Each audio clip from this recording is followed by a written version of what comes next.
Podcast City Network. Listener discretion is advised. You're listening to The Everett Lee Show.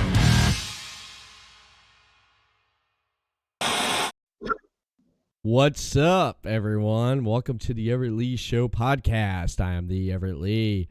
Quick shout out to everyone that follows me on social media. And, of course, I want to thank Podcast City Network, the official host of the Everett Lee Show podcast. Tonight, I have right now, she's laughing at me when I'm putting on the shades and getting ready to knock out this podcast. The last time I've talked with my guest that's on tonight was on Deathmatch Wrestle podcast with David C. Russell on episode 261 on his. You can head over to the Podcast City Network YouTube channel and check out that episode where you can catch myself co-hosting with David C. Russell and my guest tonight. I want to welcome on to the Everett Lee Show, none other than commentator, ring announcer, Risa Pappas. Hello. Hello. Good to be here again. Good to hang out with you. Yeah. Yeah, it's been a while, man, since we last talked. I was telling you about that right before we went live. I said, it's been a while, and you're like, I don't even remember when the last time it was. I don't, but I also have no concept of the passage of time. I'm very confused by it. It's too, I don't know. I feel like I'm the kind of person where the O.J. Simpson trial was 10 years ago to me, forever. I'm never going to not think that was 10, 15 years ago. I'm very bad with time. Yeah. I get bad at times right there, man. Sometimes I forget what the hell is going on half the time. I have to ask or remind people what the hell's going on because I lose track of things. And people remind me, they say, yeah, you remember this happened or that happened? And I said to myself, no. And then, oh, yeah, I remember when that shit happened. Yeah, it's not just wrestlers who get, hit in the head and forget things. Us regular people can be forgetful too. Yeah, you definitely can. It's easy to lose track of things and stuff, and it's always good to remind it. Sometimes it's good to be reminded about things. Sometimes it's not because you're like, I don't even want to remember that. You ever have those moments? Oh God, of course. People sometimes people pop up on my timeline, or they'll be like, "Hey, do you remember me from blah blah blah time?" And I'm like, maybe, or maybe I do, but maybe I don't want to. Speaking of timeline, I was browsing through trying to book guests for a month in advance. I like booking guests in advance, and so I know what's lined up. I don't want to be that podcaster. It's 2 days before, hey man, you want to come on my show? Or get out there on social media. It's I need a guest. You don't want to be the scrambler. No, I don't want to be the scrambler. I like planning ahead because everything goes so much better that way because I line all my ducks up in a row and I just execute it. And one of the things is I was surfing through the news feed. I'm looking at stuff, and then I came upon a post that you put talking about you were pissed off at a podcast, talking about on the post, if I can remember off the top of my head, saying, hey, it's if you're going to book a guest, make sure you show up. What was that about, if you don't mind me asking? Oh, I don't know. I don't honestly remember. There's been a couple people who have said, oh yeah, we totally should. And I'm like, yeah, okay. And then nothing happens. And then 2 months go by. And then another person will be like, hey, we should. And I'm like, okay. And then nothing. Or people will invite me to their podcast. And I'm like, but do you want me to be on it? Because if you don't want me to be on it, what's my incentive to like your podcast? Yeah. I'm not going to give you free advertising and like your podcast if you're not going to have me on your show. Yeah, exactly. Why not? And so I took it upon myself. I'm like, hey, what's up? Want to be on my podcast? And I didn't hear nothing. I was like, damn, she's pissed. And then you finally got back to me and you said, hey, I don't know how this got lost in all the DMs that I get. And I said, I was like, yeah, that happens to me, man. That happens. This happened with a couple guests. I've reached out to a couple guests before in the past, and I've hit them up DM and say, hey, you want to come on the show? Didn't hear nothing. About a month goes by. Oh, hey, I just saw this in all my DMs. Yeah, I'd like to come on. What time and date? And so when you told me that, I just started laughing. I was like, you get a lot of DMs, don't you? Yeah. It's been there's been like a rash of them lately because people friend request me, and that's fine because I assume that it's fans of wrestling or people who are into independence or have seen me or whatever. But I've been getting a lot of requests from people who I'm like, oh, you're not even from the U.S. Like, you have no idea who I am. So they're just like, I think that there's people out there who are just trying to like be Facebook friends with as many people as possible. So I have I got a bunch of those, and they'll just like immediately message me and be like, hi, how are you? You're so beautiful. Like, I'm just like, man. That's creepy, man. So they're just like, every time I accept friend requests, immediately it's like boom, boom, boom, boom, boom, boom, boom, like people hitting me up and just being like, hi. Which, like, public service announcement, like, if you ever want to talk to a girl, like, don't just be like, hi, or don't just like wave. The wave thing is weird to me. Like, I don't know, like that. There's certain stuff like that Facebook has that I'm like, it's kind of weird that they have it, like waving and poking and stuff like that. Yeah. I feel like that's so super awkward. So I don't know, when people, and the unfortunate thing is, like, if I respond, a lot of the times it gets really weird or negative really quickly. Like, if I'm like, hey, how are you, or whatever, it sometimes immediately goes to like a gross sexual place, which I'm like, all right, and I got to back away from that.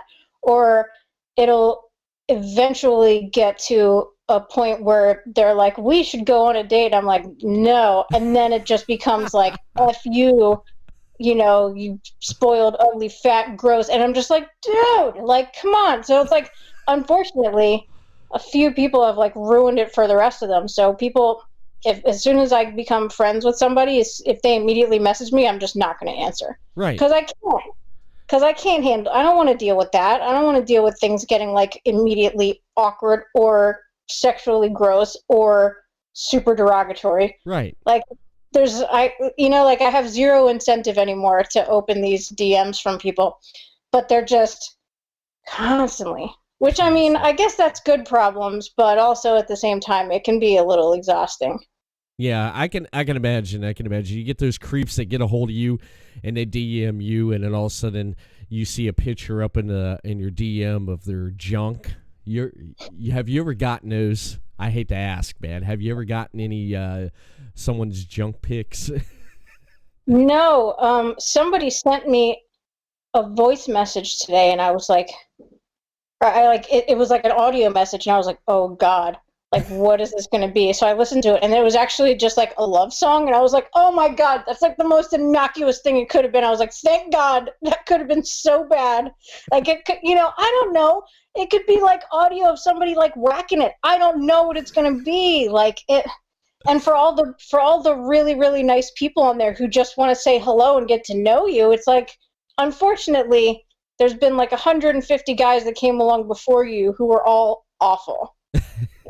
It's a serious bummer. And I'm not even that popular or important, like, compared to like the women wrestlers out there, like all of my, colleagues over at WSU, God bless them.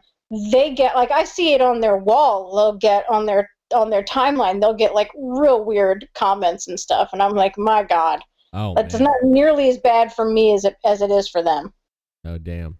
I can only imagine. It gets weird. I mean, just some fans I can only just will imagine and not really want to imagine that some fans, they get a little bit too into and get obsessive with the characters that they see, don't they? Yeah, for sure. And it's like if I see you live as a human being at a show and you come up and you say hi, like that's great. But if it's online, I have zero idea who you are. So it's like I have no gauge for where you're coming from. And, unfortunately, a lot of times they're coming from a bad place. And I can't imagine that really goes too much the other way around. Like, do women, like, slide into your DMs and send you booby pics? Like, I feel like that doesn't happen. Maybe I'm wrong. No, I haven't. I honestly, I have not been that lucky. I've not been that lucky. And if I do, my wife, she'd be jumping all over my shit. Like, what the hell? What the hell? I'm like, well, that's Everett Lee. This is Everett Lee. This ain't, your husband. This is Everett Lee, man. The ladies love Everett Lee. I mean, I can play it off like that. They're just falling all over me. I can play it off like that, though, but she'd be like, yeah, you're full of shit. You're busted. Yeah, we're going on Maury. Give me a lie detector test.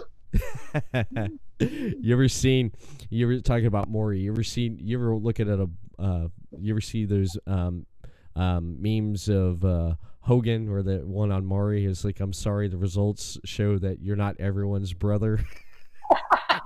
I love that one, man. I love that one. Hulk Hogan is fantastic for the memery. I could kind of take or leave him now because he's, just very old and not really doing so much anymore. But, like, he's great for memeing. And his, have you seen the documentary about him? Oh, God, I don't remember what it's called, but it was a documentary about how he sued a tabloid for, like, publishing his, like a sex tape or something. Yeah. And it was like that whole controversy. It's a super good documentary, but I can't remember what the name of it was. But it was on Netflix, and I've seen it like a bunch of times. I find it so fascinating. Like, his case essentially shut down an entire news organization. Jeez. There's only one person that can leg drop and put out a whole news organization. That's Hulk Hogan, brother.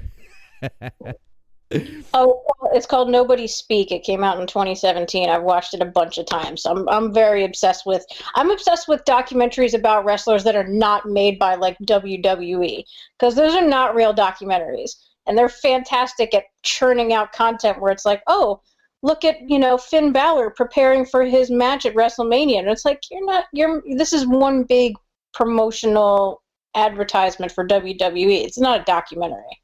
Right.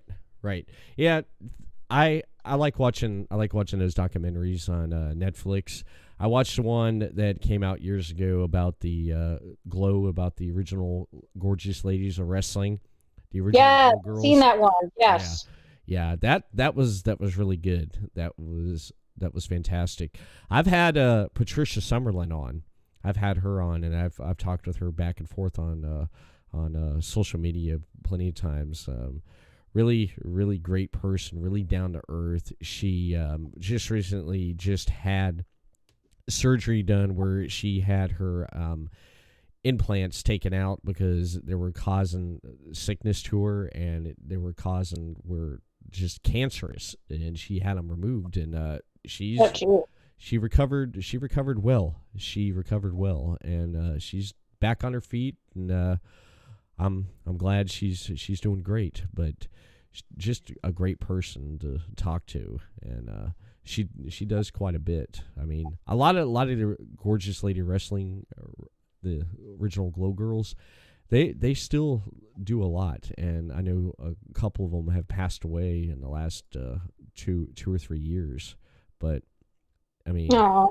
Their career, if you look at that show, did you watch the show on Netflix that was based off of it, Glow?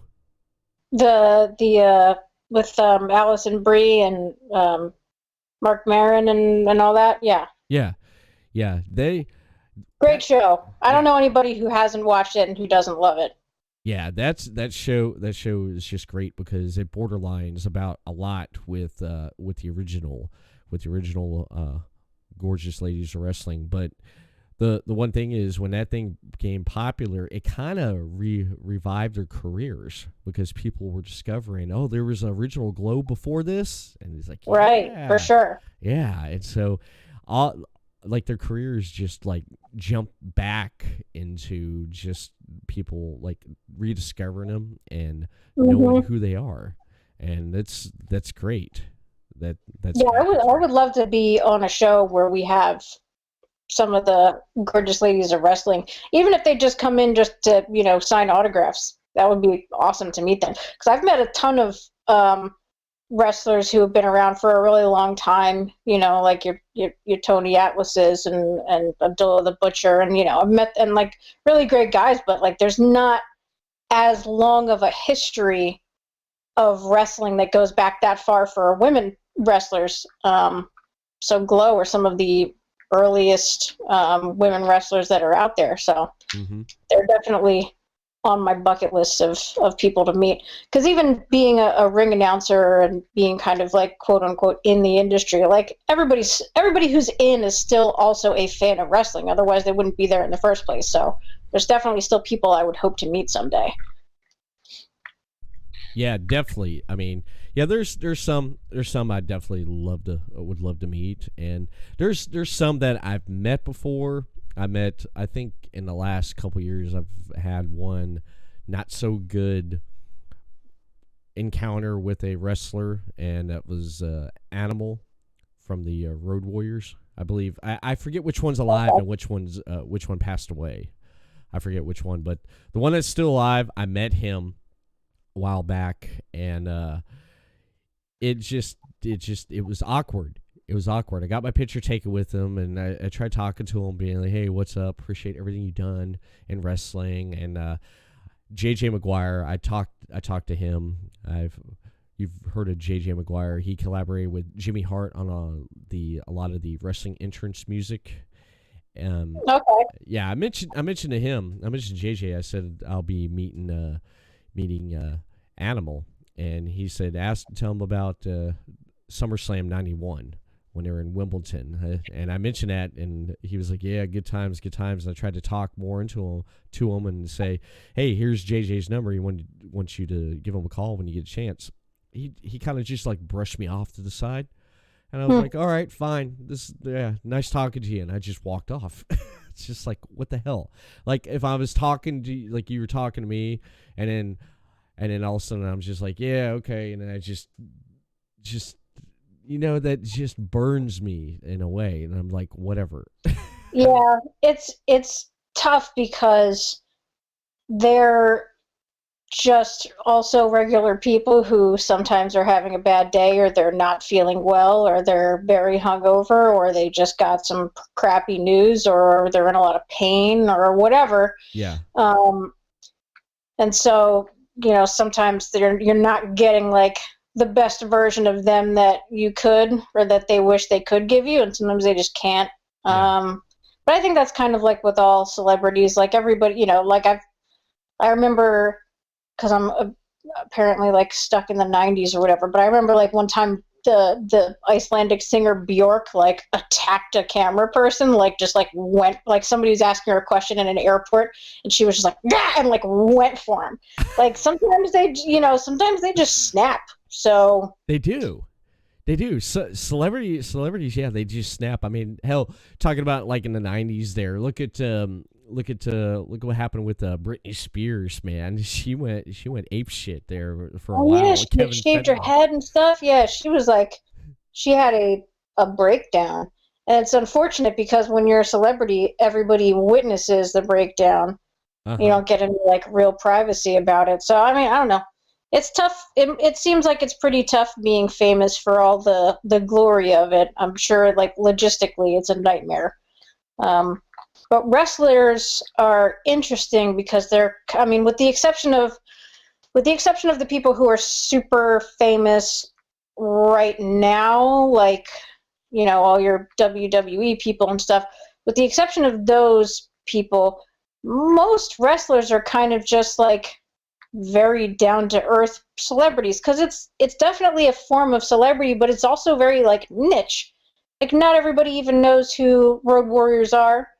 Not everybody knows who a lot of wrestlers are. Maybe they heard the name, but it doesn't mean as much to them if they're not a wrestling fan as it does to some other people. So it's like with everything else, I guess, where, like there's certain people who are famous enough that no matter what, if you met them or ran into them, you would know the significance. Like if I ran into Justin Bieber, I'm not a huge fan of Justin Bieber, but it would be significant. Like it would be pretty. Yeah. That would definitely be like a huge highlight for me. Yeah. Dude, I met Justin Bieber. Like even if I don't care about him at all, and even if the people who I tell it to don't care at all, like don't care about him at all, it's still pretty significant. But then there's other people that like, there's like authors that I'm like, oh my God, if I met so-and-so, like it would be the most amazing thing ever. Whereas other people like wouldn't know him if they walked down the street.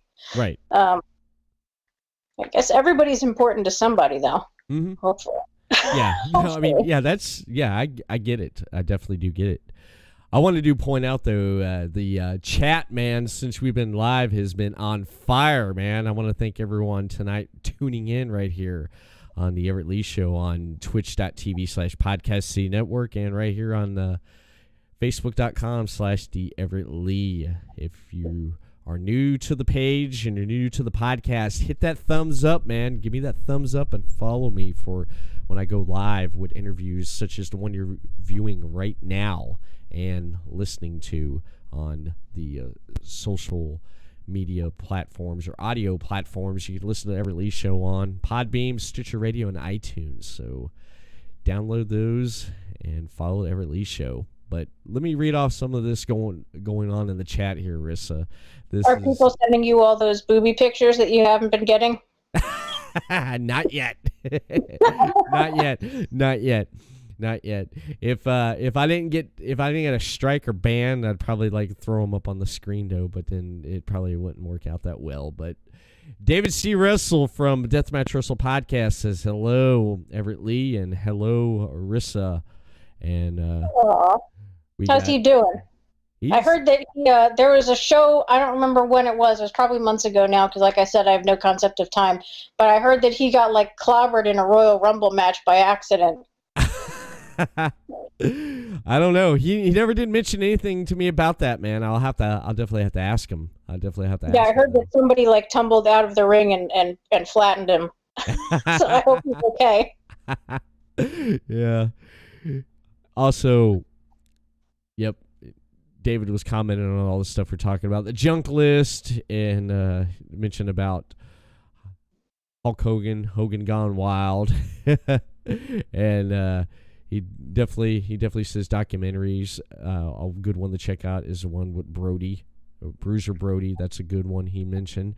Chris Carnage. Oh, Vice did a documentary series about called The Dark Side of the Ring, and I don't think I ended up ever finishing watching those, but I think the first episode I saw was about Bruiser Brody.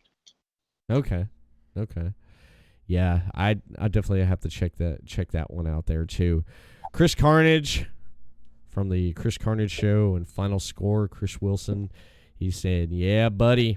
And then, of course, we got my nephew. He's joining tonight, Chris Carnage, in the house, and he said that he snapped it to a Slim Jim once. And he says, "Yep, fire." So everything's on fire tonight here on this podcast, man. Yeah, you definitely you bring a lot of attention to yourself, and that's good. Now, when you do bring attention to yourself, you talked about the negative attention. What about the positive that you would bring to yourself? What positive stuff? Let's say, like in your DMs, besides all the perverts and creepers going after you. What are some positive things? I like to hear that. Oh, it was kind of interesting, and it's completely unrelated to wrestling, but I had a tweet of mine last week, I think, get like embedded or like quoted in a BuzzFeed article, and it like blew up, and people are like, I'm still getting notifications on it of people like, I guess, arguing about it. But I think that like I think that a lot of people ended up kind of agreeing with me, because I happen to be watching the Wendy Williams show, and she kind of just like went off on a tangent where she essentially she kind of did like a mini rant about like men wearing skirts and to stop wearing skirts and that they don't get a menses, so they're not really women and whatever. And it's just like, where is this coming from? And I kind of tweeted about it, and I called it anti-trans because it was. Because it's like, what do you care if men want to wear skirts? Like, what does it matter to you? It doesn't make a difference. It makes zero difference to your life at all if men are wearing skirts. Like, are you jealous? They look better than you in it? That's not a good enough reason to not, to say that kind of thing. Right.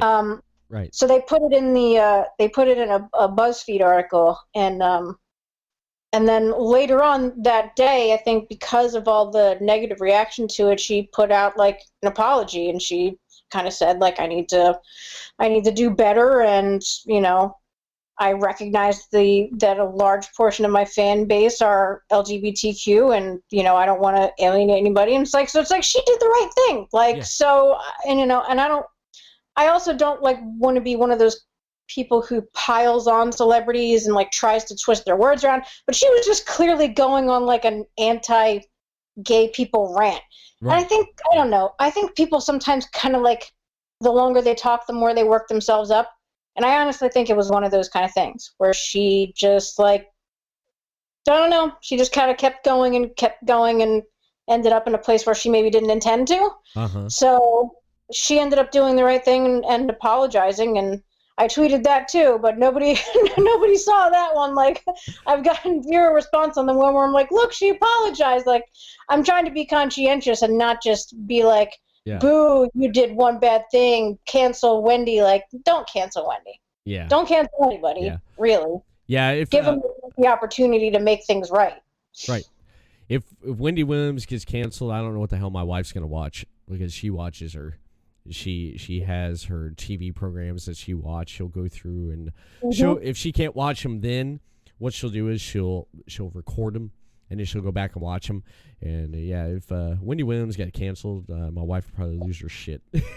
I mean, yeah, she's got a serious fan base. Like I watched. Have you heard of Billy on the Street? I've heard of Billy on the Street. Not too familiar with what. I've heard of the name. What's Billy?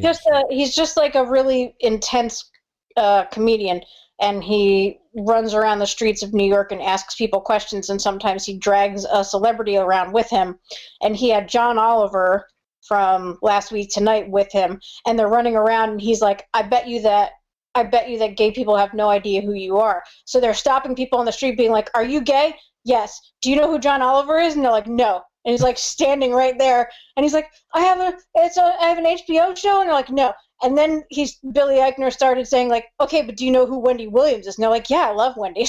Like, all of the gay people that he stopped in New York all knew who Wendy Williams was, had no idea who John Oliver was, which is great.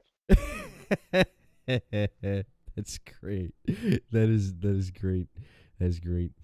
I used to watch those back in the day. Earlier you said about 90s. I used to watch in the early 2000s. I used to watch Jackass all the time and Viva La Bam. I loved that shit, man. Yes. I watched so much of that. I did so many dumb things with my body because of that show. And that disclaimer means nothing. Don't try this at home. And it's like, of course we're going to try this at home. Of course we are. Did you ever watch Mad TV back in the day when it was on Mad TV? Yes, yeah. I miss Mad TV, and I every once in a while one of those comics will pop up somewhere, and I'm like, oh, good. Like, I'm glad they're okay. I like the one. I like the one where they had Kenny Rogers. It was he did hey I'm Kenny Rogers and this is Jackass. I like that parody when they did that there. Yeah, oh my God, I haven't thought about that in forever. that was some great shit right there. That was some great shit. I loved that. Stone Cold Steve Austin was on Mad TV a couple of times because is it Frank Caliendo? I think so, yeah. No, Will Sasso. Yeah, Will Sasso did an impression of Stone Cold Steve Austin, and there was a couple, like he was a guest on like a couple of episodes because of that. And it was really he was very charming and funny. He's got timing. I think Stone Cold Steve Austin, like, they make a lot of really crappy movies with him in them, and he's not like the best actor or anything. But like when people know his limits as an actor, he pulls it off reasonably well. But he's not like he's not like Hulk Hogan levels of bad acting. Yeah. Which, like, Hulk Hogan is so bad it's good. Right. Yeah. I put on Hulk Hogan movies sometimes just when I like want to laugh at something really, really stupid.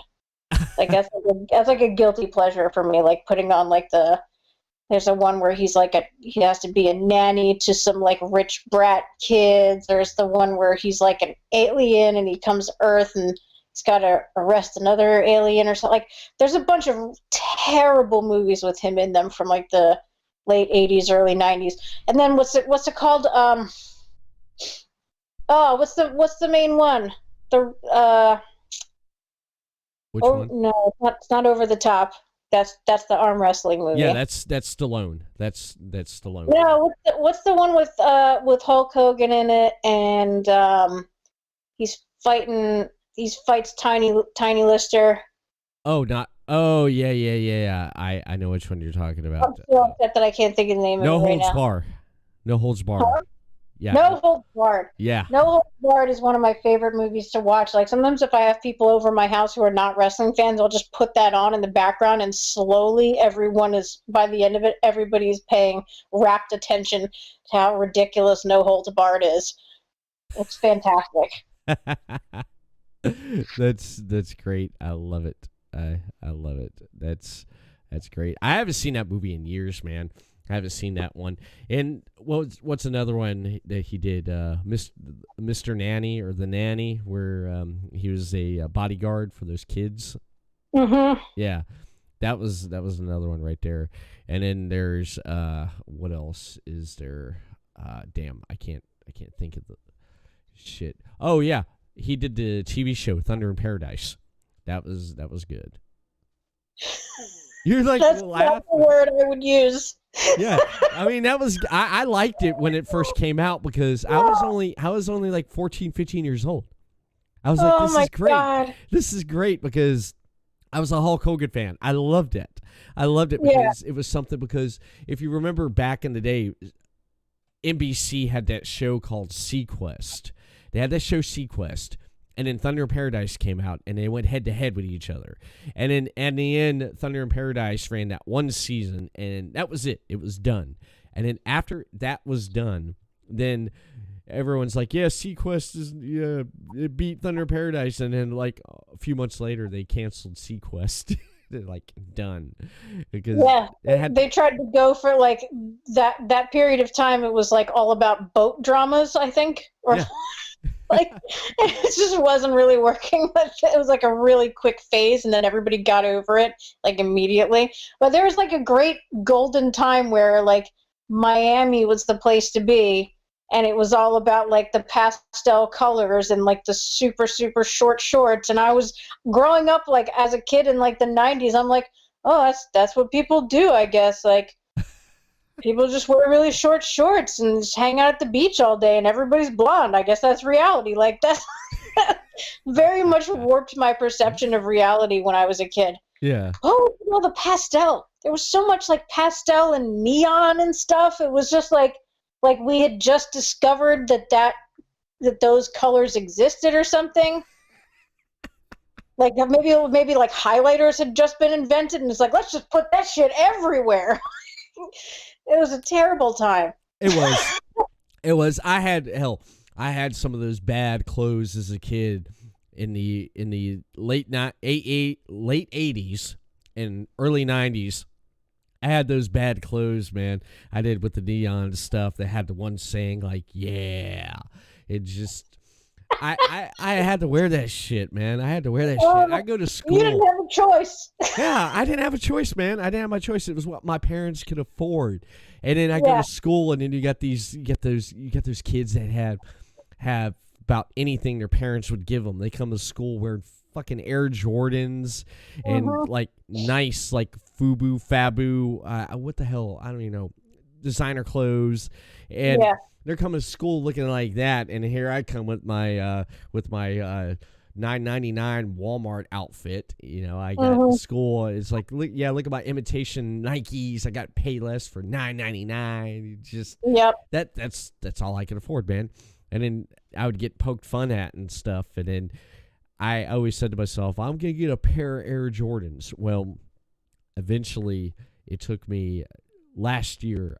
I found a pair of Air Jordans I went to a thrift shop, and I found a pair of Air Jordans sitting right there, and they were my size. It's like, yeah. That's fate. Finally, after all these years. I'm freaking 41 years old, and I freaking got a pair of fucking Air Jordans. Finally, it took me that long. Oh, that's amazing. Yeah, I remember wearing like Jordache jeans, and like or like corduroy pants, and like the bottoms were like like elastic, like sweatpants, but they were corduroy. Like somebody thought that was a good idea. Yeah. Overalls. Yeah. There was a serious like every child wears overalls, and it's like that's a horrible idea. Children and very old people are the people who need the most to be able to quickly pull their pants down. Like, and you're gonna make everybody wear overalls and just buttons and stuff like that. Come on, you're overcomplicating this. Yeah. I can't imagine how many more accidents there were in the 90s in classrooms because they had to put those like overalls on everybody. Yeah. It's ridiculous. Well, actually, I had a pair of overalls there. I had a 6th grade teacher. Everybody did. It's not your fault. It's not my fault. Yeah. It's like a 90s survivor support group, like 90s fashion survivors. Yeah. that would be something. I had a 6th grade teacher. She when you enter her class, you had to wear them strapped over. Remember the style? You had one undone, or you had where basically you had them undone, but they're like wrapped. Remember that shit? Remember that style? And I had this one teacher. Oh, don't you come in my classroom wearing that? It's like you wear them properly, like a person. And we right before she'd be outside the classroom there checking everyone as they'd come in, and she'd be looking as like, get those overalls all up on there. It's like, yes, Miss Fryer. Yes, Miss Fryer. She'd just come in there, and then you'd go over to the next class, and all of a sudden you'd throw off the straps. You're like, yeah. And all of a sudden she'd come walking in to say something to you. She'd look over. She'd, you better get those overalls back on, man. You better get them over on. Right? It's like, it's like she's gonna whip your ass, man, teacher. Oh, you're so cool. Like, haha, class is over. Fling, you know, and you just take the one off. Yeah. You feel like you're such a cool guy. She was a control freak, man. during the last break or last class during the day, we'd was going to class, and she would get over by the water fountain and not let people take a drink. It's like I'd come back right when PE. I'm like, I'm dying of thirst. I'm like, I had to go across the freaking school to get back over to my last period class of the day. And then there is like water, and then all of a sudden there's that big ass teacher sitting right there. It's like, move, That's so weird. Deprive me of water. Why does she care? I don't know, because too many kids spend too much time and gossip at the water fountain. That type of deal. The adults had the water cooler. The kids had the water fountain. Yeah, you had the water fountain. That water fountain, man, that thing, one time something happened to it, and kids, we were all getting shocked because we'd hit the button and we'd get shocked. We couldn't drink out of it. And so someone came up took a pencil, or the pencil with the eraser at the end. They stuck it to the thing, and it turned on without getting shocked. So everyone's like looking around for a freaking pencil, and this one kid had it, and he was sitting there handing it off to everybody, passing it off while everyone take a drink out of the water fountain. Hey, good for them for the ingenuity. Yeah. I think that kid ended up actually becoming like some kind of engineer or architect. I don't know. I forget his name. But good for him. Yeah, definitely. You look him up and get him on the show. Hey, pencil guy. Yeah, remember me? Yeah, I was the one that wore the neon shirts and stuff in school. I sat next to you. I had overalls, and I always had one strap undone because I was exceptionally cool. Yeah. Had the hair. I I had my haircut. I had it where I had long hair, and then I had like on the side of my head, I'd have like a strip like shaved. Remember those haircuts where you got the lines and everything gone? Yeah. Yeah, like what the hell, man, with the fashion back then. I kind of wish that would come back in style because, like, most of my head is shaved. So I'm like, this is prime territory to, like, put a word in there. Like, I want the words on the shaved head thing to come back because I'd be all about that. Especially, like, right here, like, because I put it over to the side, I could have a message on here that only I know about. You know, and if you, like, if you say the magic, I ask you a riddle, and if you answer it correctly, I show you the side of my head. The secret on it. Like, I'm like with the, like, what's the codes to the nuclear bomb? I'll never tell. It's like riddle me this, Batman. Yeah. I got the makings of a great supervillain here with the hair. I was watching the video that's up on YouTube of you. It's a collection of you doing ring announcing. And oh yeah, the reel. Yeah, the reel. I enjoyed that. And I noticed you've had your hair. You have it pretty much different, like light or dark, and just over one side, and just different ways and stuff. And it's like never the same. Never same. I gotta say, your hairstyle is better than what Corey Graves can pull off. What's wrong with Corey? Didn't he shave his head? Yeah, he shaved his head. He had a very nice undercut thing going, and he would slick it up. And I think he probably shaved his head because he has to wear the headset, and he was tired of messing up his hair. Yeah, that's my theory. I think he shaved it off just for simplicity. Yeah, that's what I think, because there for a while, man, it was like starting to like just grow up and stuff. It almost kind of, I hate to say this, almost started to look like a Johnny Bravo type deal, Yeah, it was like a high top. Yeah. Yeah, it was getting high. It was definitely getting high there, and he shaved that off there, but. I enjoyed that highlight reel of you doing commentary and stuff. I need to update it. I'm like waiting on clips from some of the promotions that I've worked for, just because that's like a couple years old by now, and I'm like, I feel like I have better quality video stuff laying around too. So like I started working on a new reel back in like October, and I have not finished it yet. It's one of those things where you're just like, do I want to spend hours on end rooting through footage of myself? Like, that can get annoying after a while, listening to yourself endlessly. Yeah. Yeah, when I go back, when I have to go back and actually like do some kind of montage for my show, I go back and I'm looking and I'm like, God dang, I got so much content, 3 years of content.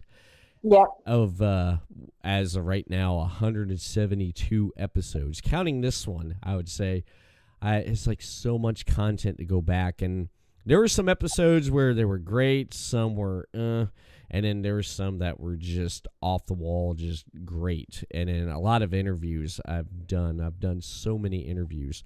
I've interviewed probably the same people over probably twice, and now I've done a couple that's like been 3 times now. That's like been the most, which in the last 3 years, I say that's pretty damn good. Interviewing like a couple people just 3 times within the last 3 years. And yeah, you must be doing something right. Otherwise they wouldn't say yes 3 times. Yeah. First time's a charm, man. First time's a charm coming on, and then coming on again. And then I had people just hit me up and say, hey, I want to come back on, book me. And then I had a guest last month, just when I got off doing a live show. I was talking about, I'd like to get you back on. He's like, I could do next month. I'm like, okay, all right, cool. So I booked him for next month. He's coming back on. I don't know what we'll be talking about, but we'll be talking about some stuff and talking about upcoming events he's going to be doing, because it's great just talking with all the people and just going back through all the footage and stuff, because I've been there's something in the works that I can't say too much right now. People's probably seen some stuff on my Facebook page, but there's something coming on May 26th, and everyone's gonna like it. Everyone's gonna like it because I'm gonna like it. But the hard part is just material. There's shit that I've come across that I fucking forgot. I talked about that. I'm like, oh, wow. And I came upon an old episode because I was going back looking at something, and I was just going through, catching myself going through, looking back at the archives. And one of the things I came back across was a old episode I did from like when I started out, and I was listening to it, and it's funny because some of the stuff I was talking about resonated in what was happening today with some movies and stuff. And I said to myself, I was like, wow, what are the odds of that? I was talking about Fast and Furious at the time, talking about, what was it, a possible spin-off from the Fast and Furious with The Rock, and then all of a sudden, years later, you got Hobbs and Shaw. And I was like, wow. I was just reading, dirt stuff that was coming out at the time, and it actually came out and stuff like that. But I was talking about The Rock and Jason Statham, doing a spin-off, and then damn, that happens, and then all of a sudden, just around that time, me finding this stuff. What was it? The Fast and Furious 9 trailer has come out, and we got John Cena. Yeah, I guess it must be, right? Mm-hmm. Yeah, we got John Cena playing the villain to dominate. They're just putting that guy in everything now. Yeah. I don't know what he's doing, like, behind the scenes. He must have the best agent alive, because he's in everything. There's like 2 or 3 movies that I'm seeing previews for that have John Cena, and then like they're all these previews all at once that have him in. Like he's in that one. He's in I can't remember the other one off the top of my head, but I keep seeing him. I'm like, how is this happening? Like not to detract or anything, but John Cena is definitely not like, I wouldn't expect him to be this popular. Yeah. He's like this big, he's just, I think like when The Rock first started doing movies, he wasn't that big. Like he was, compared to a regular person, he was huge, of course. But in like wrestling comparison, like he wasn't that huge. Like John Cena is just like, I don't know. I find him to be like comically buff, and it like in Hollywood, compared to other action stuff, like he really sticks out. Yeah. Especially because he's white. Like I feel like The Rock popping up and being buff and stuff, like it's more of a singular thing, whereas white people, because white people are cast in movies like so much more frequently, having a white guy be that big and huge and buff is like, I don't know, it's like, it reminds me a little bit more of like Hulk Hogan, like when they were putting him in movies and stuff, like that run, even though the acting abilities are totally different. Like, that's kind of what it reminds me of. Whereas when The Rock started making movies, like, it just made a lot... He slid right in there, and it was very... You could tell he was very at home immediately. Yeah. John Cena, I feel like they've been kind of, like, popping him in little bit roles, and then eventually it's like, now he's really taken off. Oh, yeah. Which, good for him, Yeah, The Rock... Yeah, you mentioned that because The Rock, I guess, kind of started a new trend. I mean, Hogan was the first one to step over from wrestling, the world of wrestling, and doing movies. But then The Rock took it a step further, and I guess it had to do with the right agents and the right roles that he can do. I mean, look at what he's done already. And another perfect example of someone following that trend was Batista. Batista was in one of the biggest comic book movie franchises of all time. That's Guardians of the Galaxy.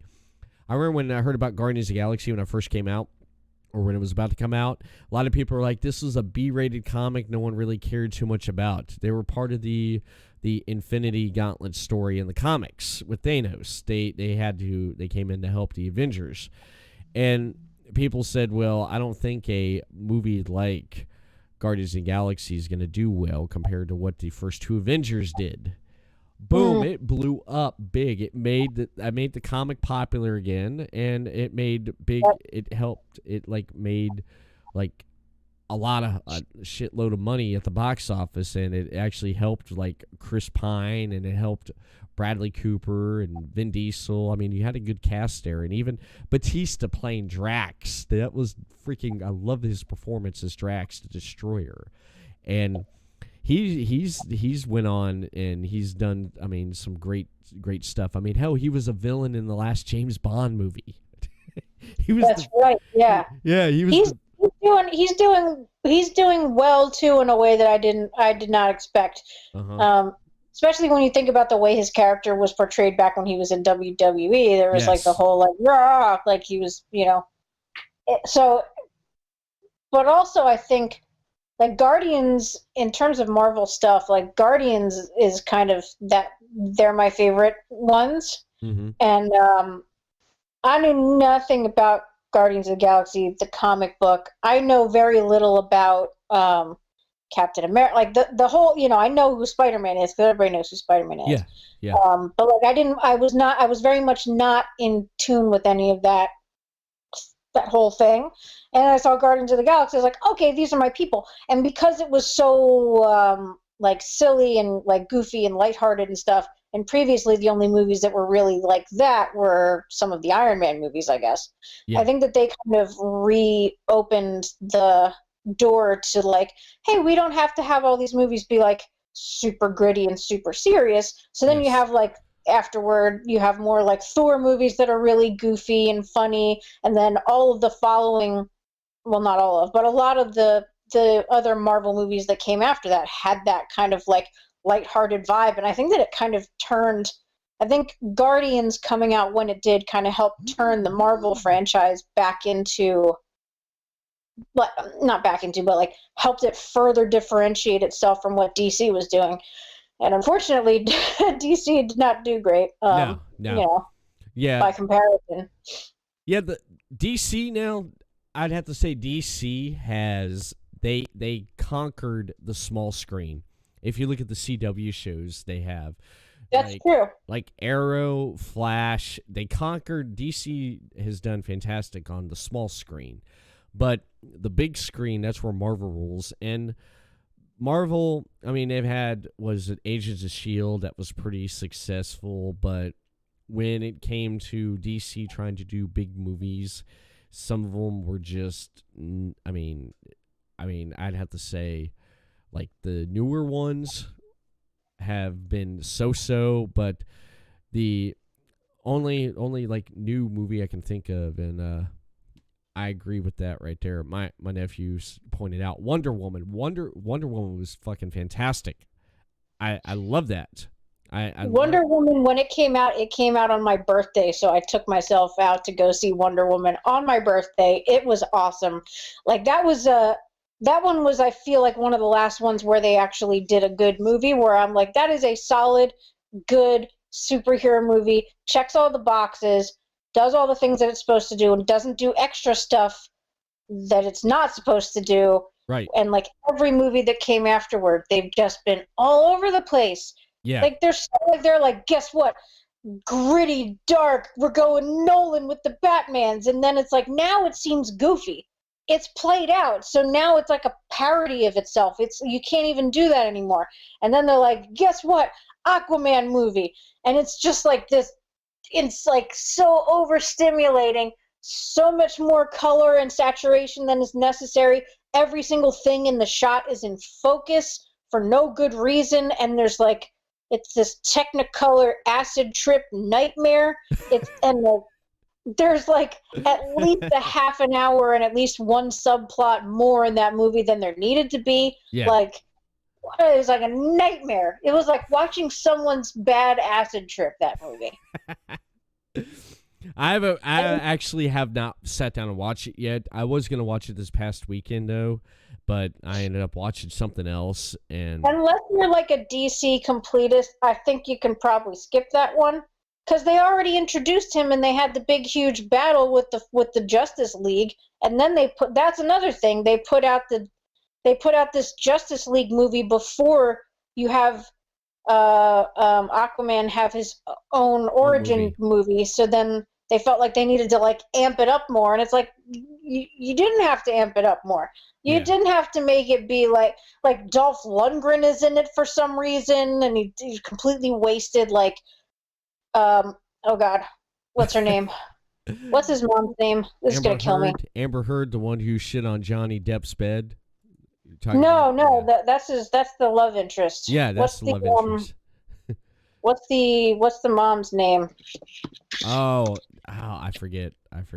I'm so not remembering names of things tonight. I'm so off. Normally I'm so on top of it. Nicole Kidman. Yeah, Nicole Kidman. Like, why was Nicole Kidman in this movie? You didn't need Oscar-winning caliber actress Nicole Kidman to be the mom in Aquaman. Like, what's happening?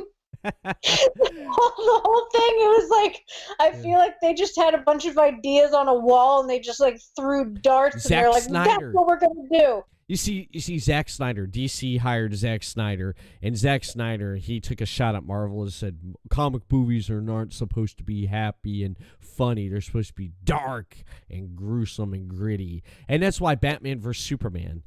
The only thing I liked out of Batman Superman, it took forever to build up the fight. I wanted to see them fight. And when it got to that point when they fought, I was like, that's what I wanted to see. I wanted to see these two kick each other's ass. That's what I wanted to see. I wanted to see how Batman was going to whip Superman and how Superman was going to whip Batman. I was so happy to see Batman use kryptonite weapons. It's like, oh, he's got your number, dude. He's got your number. But how that ended, that fight, I thought came off weak. And like they ruined Doomsday in that movie, like my nephew said. Yeah, Zod, they turned him into Doomsday. Come on now. And then you had from the Social Network playing Lex Luthor. Jesse Eisenberg. Yeah, he that name I know. He should have not been Lex. They should have used someone else besides him. But it was just. I find that guy as an actor, I find him super distracting. So anytime and it's nothing against him. Sure, he's Jesse Eisenberg.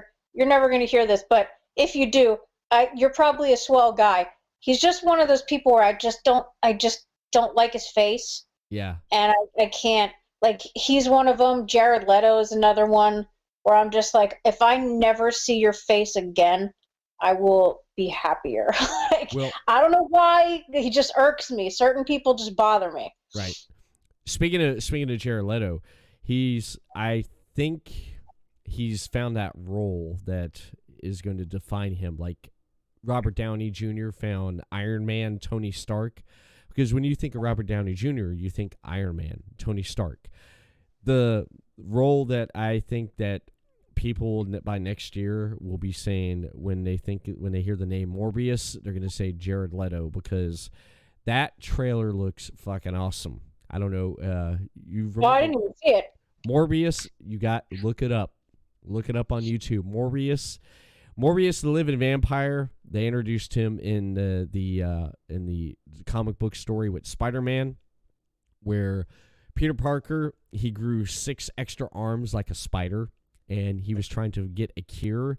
And so someone mentioned go see Dr. Morbius. So when he go see Dr. Morbius was, Dr. Morbius though, but he was a vampire. He tried to do some kind of experiment on him or something, and it backfired. It turned him into a vampire. And were they like gross extra arms, or were they just like regular arms, but more of them than there should be? Yeah, regular 6 arms. He grew like 4 on. Why would you try to find a cure for that? Do you know how convenient that is? Well, he didn't want his secret to get out that he was. So much more shit.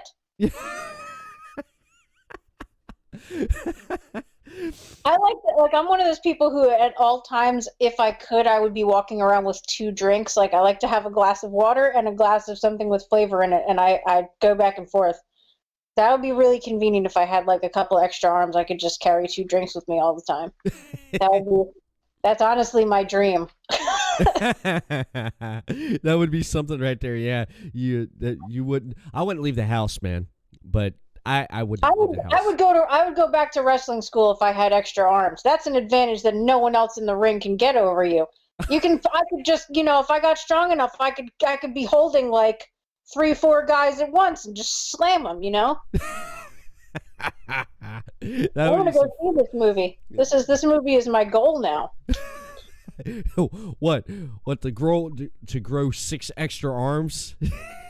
That would be pretty rad. So long as I didn't grow like 6 extra eyeballs. That's like too much. Oh God, yeah. You're talking about some fucking fly shit right there. Damn. Yeah. If you ever see like a close-up photo of a spider's face, it's like hell is staring back at you. They're so gross. Like, if they're small enough and I know where they are, like there's like probably 4 or 5 spiders in everybody's house right now at least. If I know where they are, it's fine. If I come upon one and I wasn't ready for it, I lose it. Like, I'm not, certain people are arachnophobic, and I'm a lot less arachnophobic than I used to be. I just don't like being startled by them. You know what I mean? Yeah, I can't stand that shit, man. The bugs and spiders and stuff just freak me the fuck Cave out. crickets. I can't handle a cave cricket. I'll leave the house. Yeah, you have cave crickets where you are? Yeah, there's crickets, especially after it rains here in Daytona, and after it rains, then you get these crickets out there. I got a frog that hangs around the side of my house. I was outside one night, and I was let the dog out. I'm standing out there, and it just got done raining, and I could hear the crickets in the background, and I look over the side of my house and my window, and all of a sudden I look, and freaking frog jumped out of nowhere, hit the window. He was like, bump. Oh God! And all of a sudden he was like, bump, bump, bump, coming closer to me. I'm like, get away! And then he jumped on the door, and when I opened up the door and let the dog back in, he got in the house. So I didn't know this dude was in the house. So later that night, okay, I'm asleep, and where me and my wife's bedroom is, it leads into the kitchen. So up on one of my cabinets, I got a bunch of collector like bottles of like Jack Daniels and old Jack Daniel whiskey bottles and stuff that I collect, and some shot glasses. That's one of my things I like collecting is shot glasses. I got shot glasses I've collected at each state I've been in, and so I have that all sitting up there, and I have this one Dollywood shot glass where I have a England flag and a U.S. flag in it. And we're sitting there. I was asleep one night. We had the door open, and all of a sudden we hear this crashing. Or actually, I heard something. It sounded like someone shot my window. My wife jumped up and is like, Denver. I was like, what the fuck, man? I'm like 3 o'clock in the morning trying to sleep, babe. He's like, did you hear that? And I was like, yeah, but I didn't really pay too much attention to it. And we heard it again. So I was like, who did I piss off this time? Who did I piss off this time? Or was it Everett Lee that pissed someone off? So I got up, man. I grabbed my Glock, and I freaking went through the house, and I'm like looking around and stuff. I'm peeking out the back door, and I go out the side door. I'm out there. I'm ready to freaking like go gangster on someone. I'm looking around. I was like, I don't see shit. So I go back inside the house. I go back in the house there, and as soon as I go back in, my wife had the lights on, and she's like, I found what made the noise. And I was like, what is it? And she's like, it's on the door. I was like, what? It's on the door. There was that damn frog. He was on the door. So I take a bucket, and this is 3 o'clock in the morning. I take a bucket, and I'm trying to catch him. He jumps in the room. My wife jumps in the bed with my wife. She screams. He jumps out.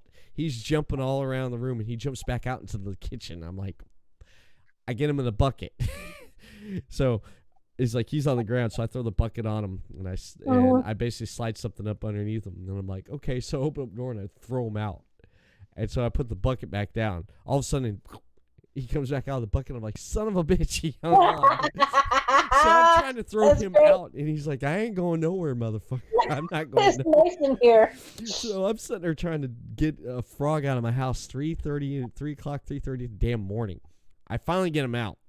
So that morning, a few hours later, wake up to the sound of my daughter waking us up. And as soon as I get up, I go in the kitchen there, and I look, and I happen to look up. I'm sitting there at the breakfast bar there. I'm sitting there drinking a cup of coffee, and I kind of look up, and I say to myself, what happened to my Dollywood shot glass? And I looked down, and it was on the ground. He got up there where the bottles were, and when he jumped, he clipped it, and that's that crashing sound we heard.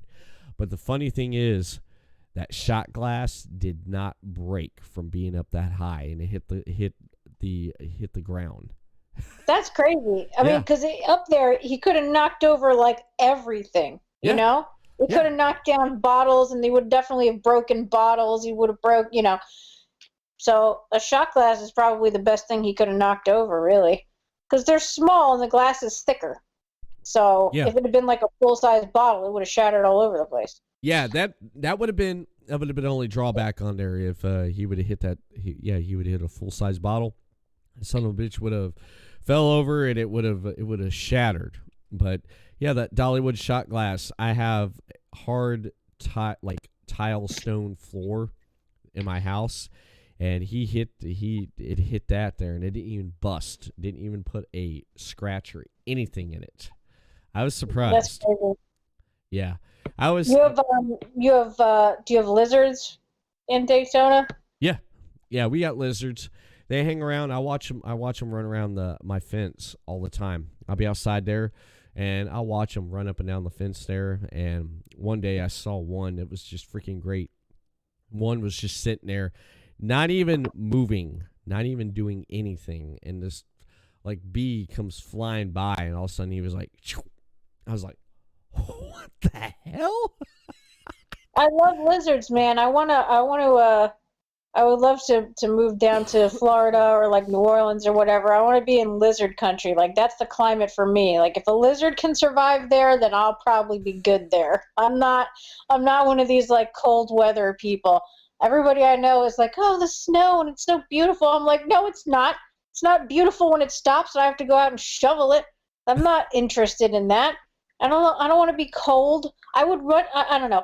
The argument is always, you know, like you can put more layers on, but there's only so many layers you can take off, and like I get that. Yeah. But at the same time, like there's air conditioning, man. You know, there's air conditioning everywhere you go. You're never gonna just be like outside and just fall over of heat stroke. Yeah. Like you know.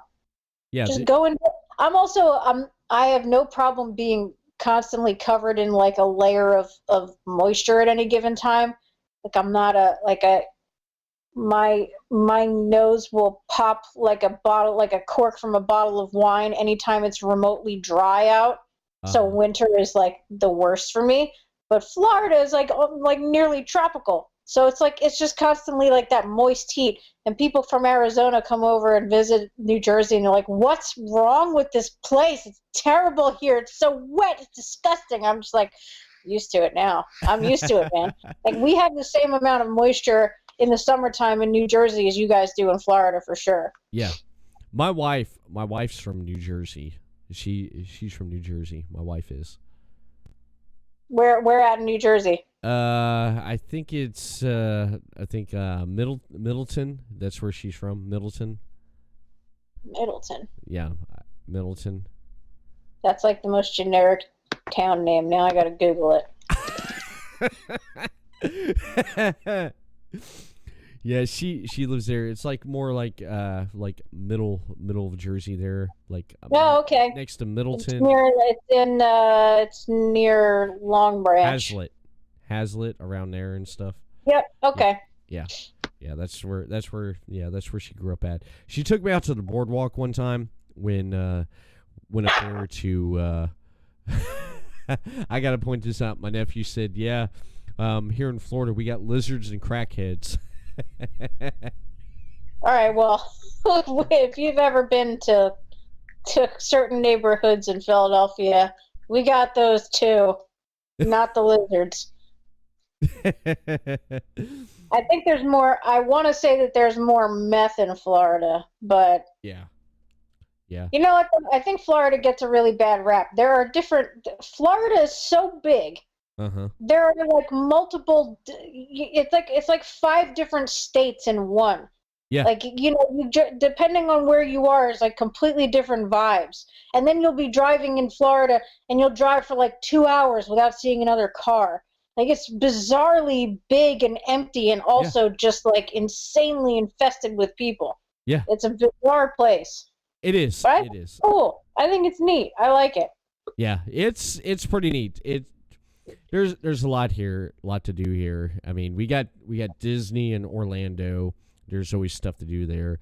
I mean, over in Tampa, you have stuff going on. You even have stuff going like down south of where I'm at here. You have stuff going on in Miami, stuff in Jacksonville. You have a lot of things going on here. You got the Keys. Mm-hmm. Yeah. You get the Keys. You have a lot of things that goes on here and stuff, and you have a lot of wrestling promotions here too. You would not believe how many damn wrestling promotions there is in Florida.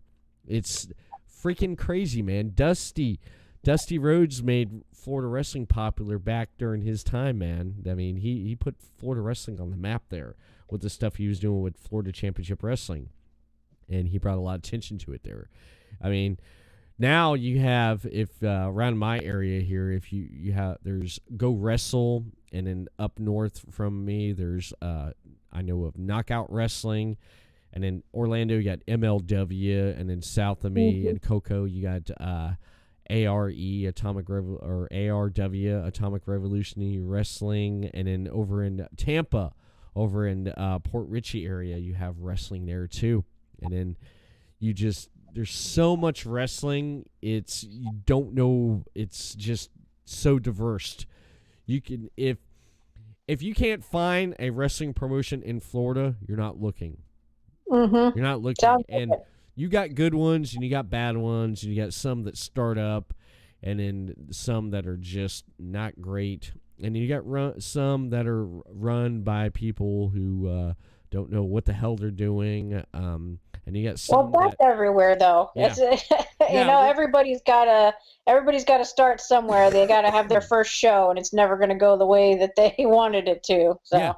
Yeah. Then you got some shows. You got some shows and some promotions where you got people that the promoter just decides to put themselves over more than the talent when it comes to a show, which they think they're bigger than the talent. I don't know, but that's basically what you got in Florida. You got a diverse variety of promotions here. That's just, you can find something, and you can find work. If a worker can find work and go within a lot of the promotions here, and it's a melting pot of wrestling, man. It's great. It's great being in the smack middle of it. Sure. I'm sure everybody hopes that they're going to get called down to the performance center, so it makes a lot of sense to stay in that general area if they're trying to get looked at. Mm-hmm. Yeah, because they got their scouts that they put out there. But they do travel. Like I've seen WWE scouts in Jersey and in Pennsylvania and like the middle of nowhere doing a show, because they go where the talent is. If you have enough buzz as a performer, it's not inevitable that they're going to find you, but it's a decent chance that they will find you. I mean, if it's WWE or nothing, then yeah, if you can swing it, just go be in Florida. That's a good way, I guess, to kind of show how serious you're taking it. But it's WWE. They got all the money in the world. They got all that Saudi Arabia money. They'll come to you too. Yeah. They definitely will come to you. Isn't that, I don't know, do you find the Saudi Arabia thing like very bizarre? I do. I look at the Saudi Arabia thing with the money that they've thrown, the prince over there throwing at Vince. Money talks. Look at look in the last 2 years. Look who's went over there. You know, they've thrown money at Vince and said, "We want Hulk Hogan. We want AJ Styles. We want The Fiend. We want this. We want that." You know, it's like, you better get Prince Hubba what he wants. I mean, it's I don't know. I find it's we know why. Yeah. And the why is money. Yeah. But it's like, once they came to WWE and were like, "Hey, we want you to come do shows here," it's just interesting that they were just like, "Yeah, we'll take all your bajillions of dollars," rather than being like, "Okay, well, this is a cool idea of a way, this is a cool model that we can set up where we can start doing more shows more broadly on an international level." Like, it's weird to me that it's just like, "Hey, we're going to go do the Saudi Arabia." It's almost like, it's kind of like, it reminds me a little bit of like your divorced dad, and he's suddenly like, every weekend he wants to go over to his new girlfriend's house, and you're like, "I don't know how I feel about your new girlfriend yet, Dad. I don't know." But it's like, every time you talk to him, he's like, "Oh, I'm going over so-and-so's house over in Saudi Arabia." And I was like, "I don't know, you can't, Dad, you got to see what else is out there." You gotta Yeah, exactly. You have plenty of fish, Dad. I don't know. I find it strange. I find it really strange. Like, I understand the money. Like, I get it, but at the same time, it's like, WWE, the biggest wrestling promotion ever, does, I don't know how many pay-per-views a year now in one specific other country. For that other country, the programming for those shows is completely self-contained and has nothing to do with the storylines that the entire rest of the world watches. They make that programming specifically for those people. The women have to wrestle with their arms and legs entirely covered. Yeah. It's just such a weird, I don't know, I find it profoundly bizarre.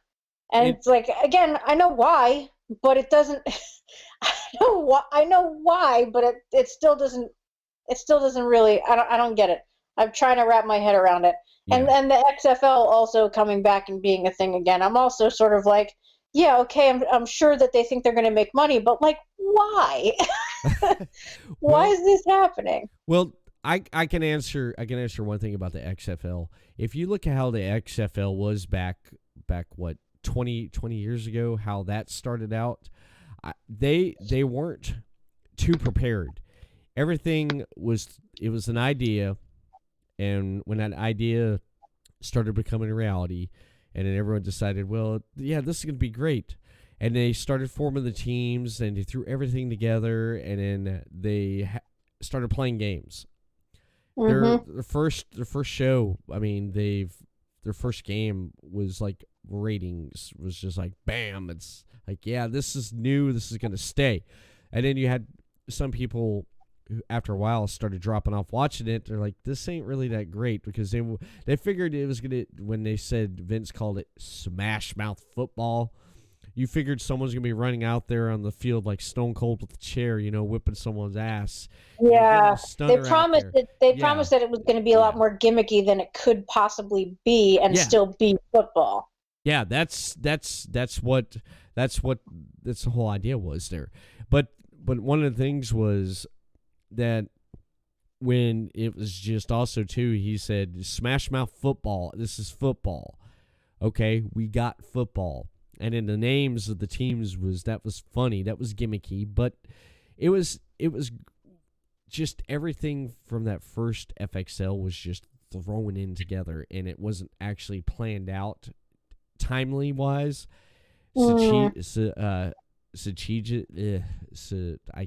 Strategy wise, it wasn't planned out, so that's why it failed. Now they've had all this time to actually sit down and look and plan stuff out from throwing everything together within a year to 6 months. Now, they've probably planned stuff out the last 4 or 5 years, if you really look at it, behind the scenes. And in the last 2 years, there's like, oh, yeah, XFL's coming back out, or the last year. But how long have they been planning everything by that time? When they went public with it, how many years have they actually been planning it behind the scenes without telling anyone? You see, getting everything, it's like, this can work, but if we do it like this, it will work. And then that gives them enough time to do it like this to make it work. Unlike 1 year to 6 months, yeah, just throw this together, that together. Yeah, that's going to work, this work. All right, good. Here you go. There's your football. That's why I think it's going to do better this time around. Because they definitely seem like they have it together a little bit more. Mm-hmm. Yeah. It's still kind of a head scratcher to me. And I'm trying to figure out where the money's coming from. Besides Vince, because I know it's not just him. Yeah. I think he actually, this is Vince's thing, bringing it back, and he's going to be spending more time working with the XFL than WWE, which leads, Vince will still have the final call on what goes on with WWE, but the person that's going to probably be running things while he's focusing more on FXL is going to probably be Hunter and Stephanie. They're going to be looking at running things more, I think. Yeah, I don't even know anymore. Like, is that a good thing or a bad thing? I don't even know. Well, I'm not a fan of the WWE product as it stands right now. I'm not very into it, so I haven't been watching with any regularity anyway. Like, the last thing that I really paid attention to was the Royal Rumble. Probably was that the last pay-per-view. Yeah, that was the last big pay-per-view. Over the weekend they had, I don't know if did you follow NXT? Have you followed NXT, what this stuff they were doing? I generally like NXT a little bit better than Raw and SmackDown at the moment, but I'm not really paying much attention to them at the moment either. There's a couple people over there that I think are really cool. I just the whole, like, this Bobby Lashley Lana thing is like this continual weird, like, it shouldn't have been an angle in the first place, and it just won't stop. Like, they just won't stop, and like nobody likes it. Like, no one's into it. Yes. No one likes it. 0 people like it. It's weird. It's like gross, awkward, and weird, and it's like 2020, and why is this wifey cheaty angle happening anymore? Like, I don't know. Yeah. I don't know who's in charge of that and whose idea that angle was, but it's not good, and it just keeps going. Yeah. The had to take my sunglasses off, and these things started fogging up. It's getting hot in here. I'm like, I can't see shit. So let's lose the gimmick glasses there. So, yeah, the Rusev thing and Lana thing, that shit just drove me crazy there. A lot of people hated that stuff. I hated it too.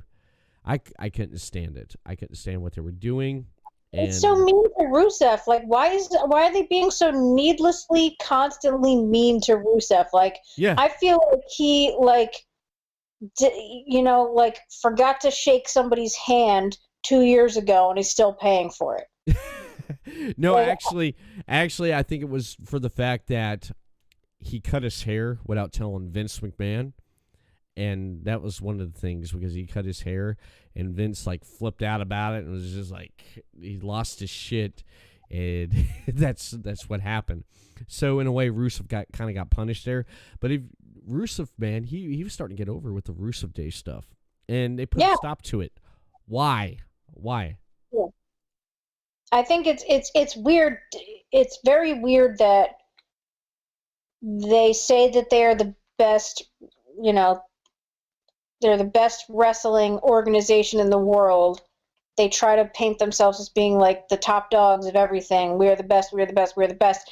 But yet they have talent that they treat like garbage. And it's like, well, are you actually the best if this guy is being treated this way? Like, if you don't take him seriously, why are we supposed to take him and by extension the rest of your product seriously? Like, why, Right. And I also don't agree with the concept of like squash matches. Like, if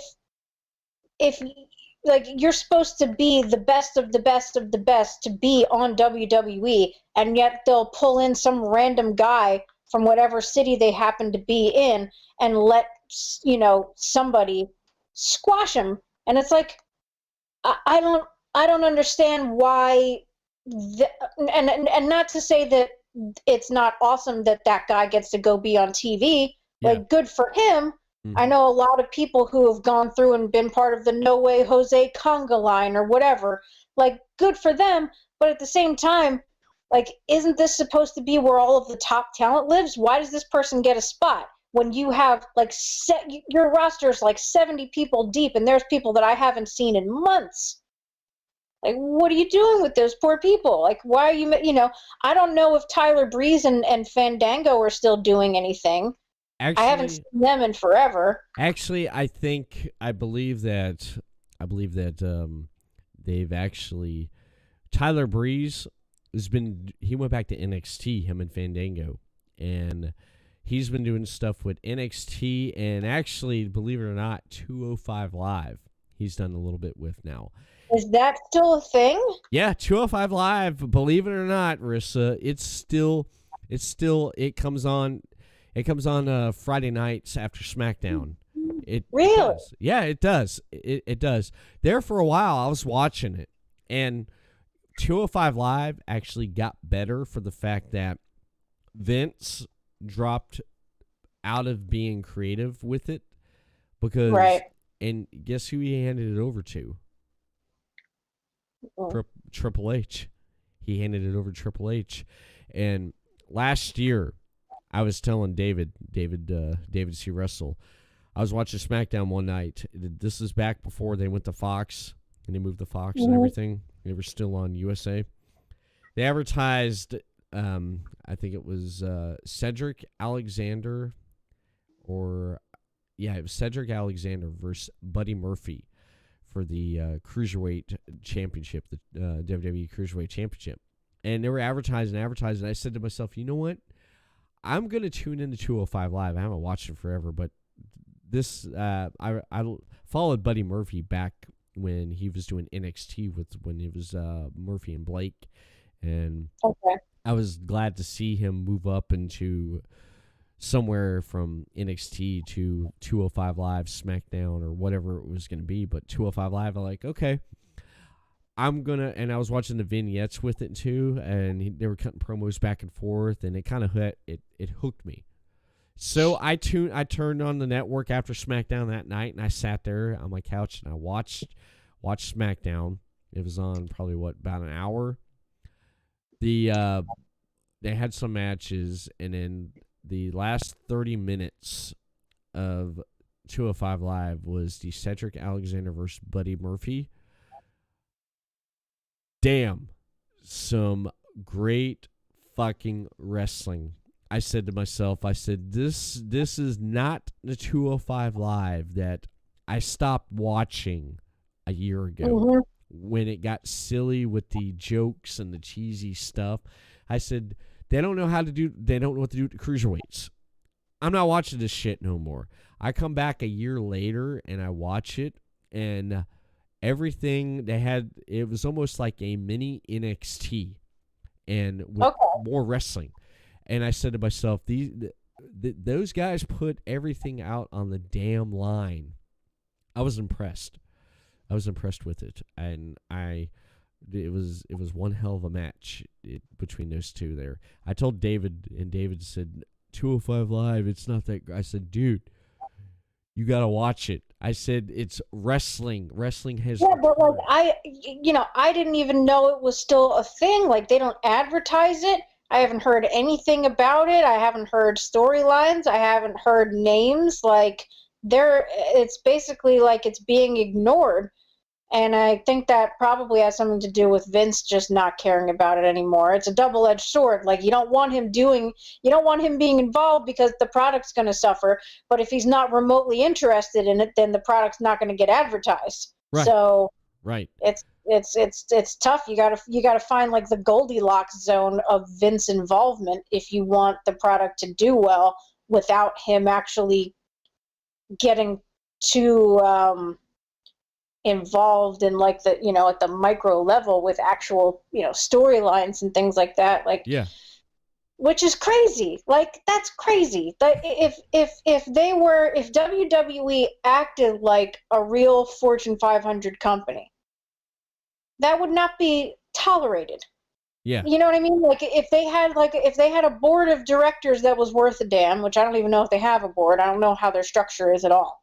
I think they do. I think they do have. I think they must. But like, I feel like if they had a board that was worth a damn, they would be like, Vince, go away, because every business is supposed to change with the times, and WWE, and by extension the rest of the industry in general, suffers from a general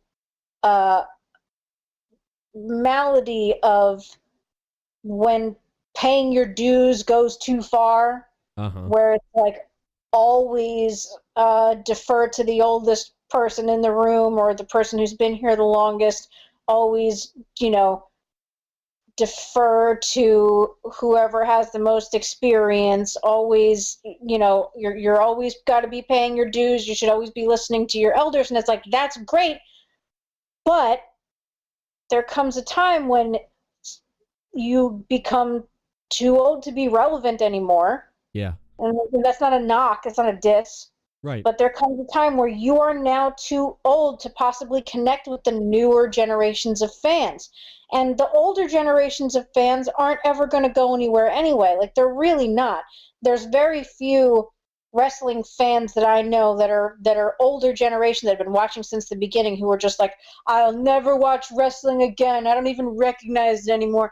Like, people whine about it, but they're still going to watch. They're still going to watch the pay-per-views and stuff like that. Like, there's nothing wrong with the industry updating and changing to reflect what, wrestling evolves like everything else does. And when you have a person like Vince just squashing everything new that's coming along that he happens to disagree with, you end up looking foolish as an entire organization. And that's how WWE has looked for a really long time. And I'm not saying anything new here. Well, most fans who are more than just like a casual pay-per-view watcher would agree that the product is not great anymore, because peak Vince was 80s and 90s. Yeah. Like, he hasn't been awesome for decades now.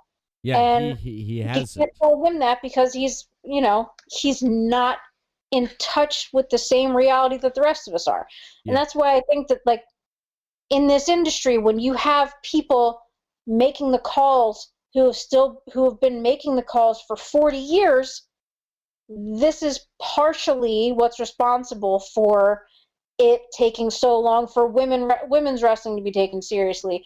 It's responsible for, at least partly, for wrestlers who are from the queer community being taken as seriously as performers. Like, it's when you have people who just want to fall back on the same way of doing things that they've been relying on for 30-40 years, you're gonna get a stale product no matter what you do. Like, there's Right.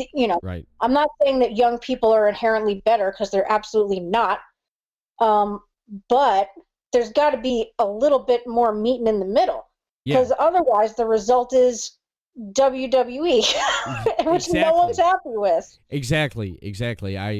I get that. I agree with everything you say, because that's what you're supposed to do. You're supposed to change with the times. And you have to. with Vince not being a part of that and having his involvement with it now, Triple H took 205 Live and he put it underneath the NXT umbrella, because he is featuring, through the week, he's featuring cruiserweights on there. He's even having cruiserweight championship matches on there now. The Cruiserweight Championship got renamed to the NXT Cruiserweight Championship. So he's taken 205 Live and put it in that 20 and the NXT where more people are tuning in now because of everything that they're doing with after SmackDown. Yeah, they're still having 205 Live, but it's for, I don't know how you would say what it's for, but NXT, they've been since they've been on USA Network every Wednesday night going head to head with AEW. They've featured cruiserweights on there. They've featured cruiserweight championship matches, and it's been pretty good. Because having 205 Live in the NXT category and underneath that in that umbrella there gives these guys more of a chance and stuff when they do NXT live events. I'm not surprised if they bring out the 205 Live cruiserweights. They bring them along. You'd be at an NXT live event, like I've seen plenty of them here in Daytona. I wouldn't be surprised if I went to one here in Daytona and I'm sitting there and all of a sudden, damn, the NXT Cruiserweight Champion is here. It's like, dude, no freaking way. I just seen him last week on TV in a title defense. That's what I think is good because they're actually it's forward thinking on their part as well, just because they're going up against AEW, and AEW doesn't make distinctions between cruiserweights and whatever because they know that good talent is good talent, and they're willing to take risks on talent that WWE can't possibly take. Right. Like WWE has gotten to a point where they've painted themselves into a corner where they've spent so much time making it seem as though size is the most important factor that they are now not only missing out on really great talent that's going elsewhere, but they're also making themselves seem as though if they started really promoting that talent, it wouldn't make any sense to the WWE fan. The way that they've been conditioned as fans, it's that like the little guy is comically little. Yeah. When realistically, it's like, okay, but it's wrestling. It's that, your actual physical size is only one component of all the different things you need to be good at what you do. Exactly. So for them to go back on that now, they can't. So they're kind of stuck at the moment. Exactly. So they can't really do anything. They can't really do anything. They've painted themselves in the corner. One thing I have to mention is that they really did paint themselves in the corner because next month they're having the Elimination Chamber, and they've not announced they've done no tournament like for the women's Elimination Chamber. Mm-hmm. They've done no tournaments on who's going to get in there, who's not. It's like, well, here's who's going to be in there, and this is what they're going to be doing. And the winner's going after Becky Lynch's Raw Women's Championship. Shayna Baszler's in there. And, of course, she's going to be facing Becky at WrestleMania. That's what I hate now. It's so damn predictable. It's like, why? Hologram. Yeah. Why put her through this? It's like, okay, we'll throw this out here, and then we got to get to Mania. It's to build a good story towards Mania. Right. Last year, Becky Lynch, I thought she had one hell of an amazing story last year from Royal Rumble all the way up to her WrestleMania moment. I thought it was like the greatest thing that I seen for that year for someone's career to flourish like that. And she mainly did the way, by all accounts, she kind of did it despite WWE because WWE wasn't supporting her. Yeah, she kind of just went rogue, and it happened to work for her. And then you can tell when they're attempting to harness that because it starts to seem a little bit inauthentic. So you can always tell when they're like, "Oh, do your the man thing," and she's like, "Man, let me keep doing what I'm doing here. Like, let me do what I'm doing because that's what worked." No, none of them want to admit that a story, like a good story, could come from anybody but them.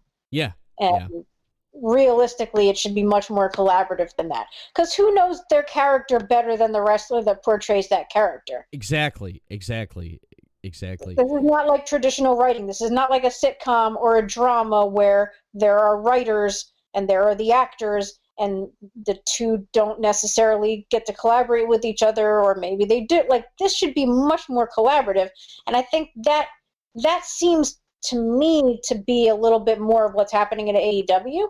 Yeah. So it feels a little bit more, I don't know, intentional. Like, it feels more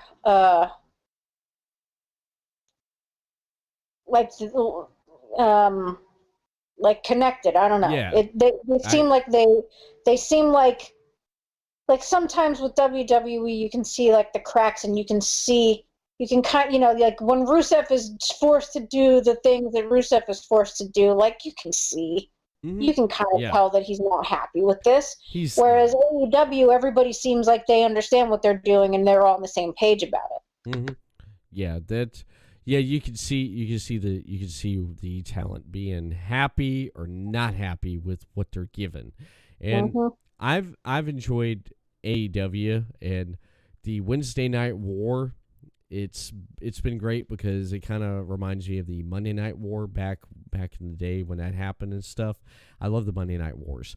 Now seeing the Wednesday Night Wars with NXT and AEW, you have people that love NXT. They're like, yeah, NXT. And then you got the AEW, like, yeah, AEW. And then when one brand, when like Raw or SmackDown or even NXT does something, or especially Raw or SmackDown, AEW people are like, what the hell, that sucks. And then the WWE people's like, look at the AEW people, and they look at the AEW fan base, and they're like, look at those morons. It's like, you call that wrestling, and they're going back and forth. It's like the old, remember back during the Monday Night Wars with Nitro? When Nitro, you have people have the signs on there. It's like, Vince sucks. WWE sucks. Raw sucks. Raw sucks. And then on Raw, you have like Nitro sucks. It's just that right there. It's like, okay, this guy don't like Nitro. All right, cool. Okay, hey, let's get over on Nitro. Hey, this guy hates Raw. Okay, whatever. But now, with everything years later, you get social media and stuff. It's just like just going back and forth. It's like CM Punk said at StarCast last year. Sit back and enjoy it. You get to watch it all for free. Mm-hmm. He said that. It's like you get to sit back and watch all this great content for free. Just enjoy the content. You like it, you like it. You don't, then change the channel. Watch something else. There's finally some actual competition. There's finally options again. Yes.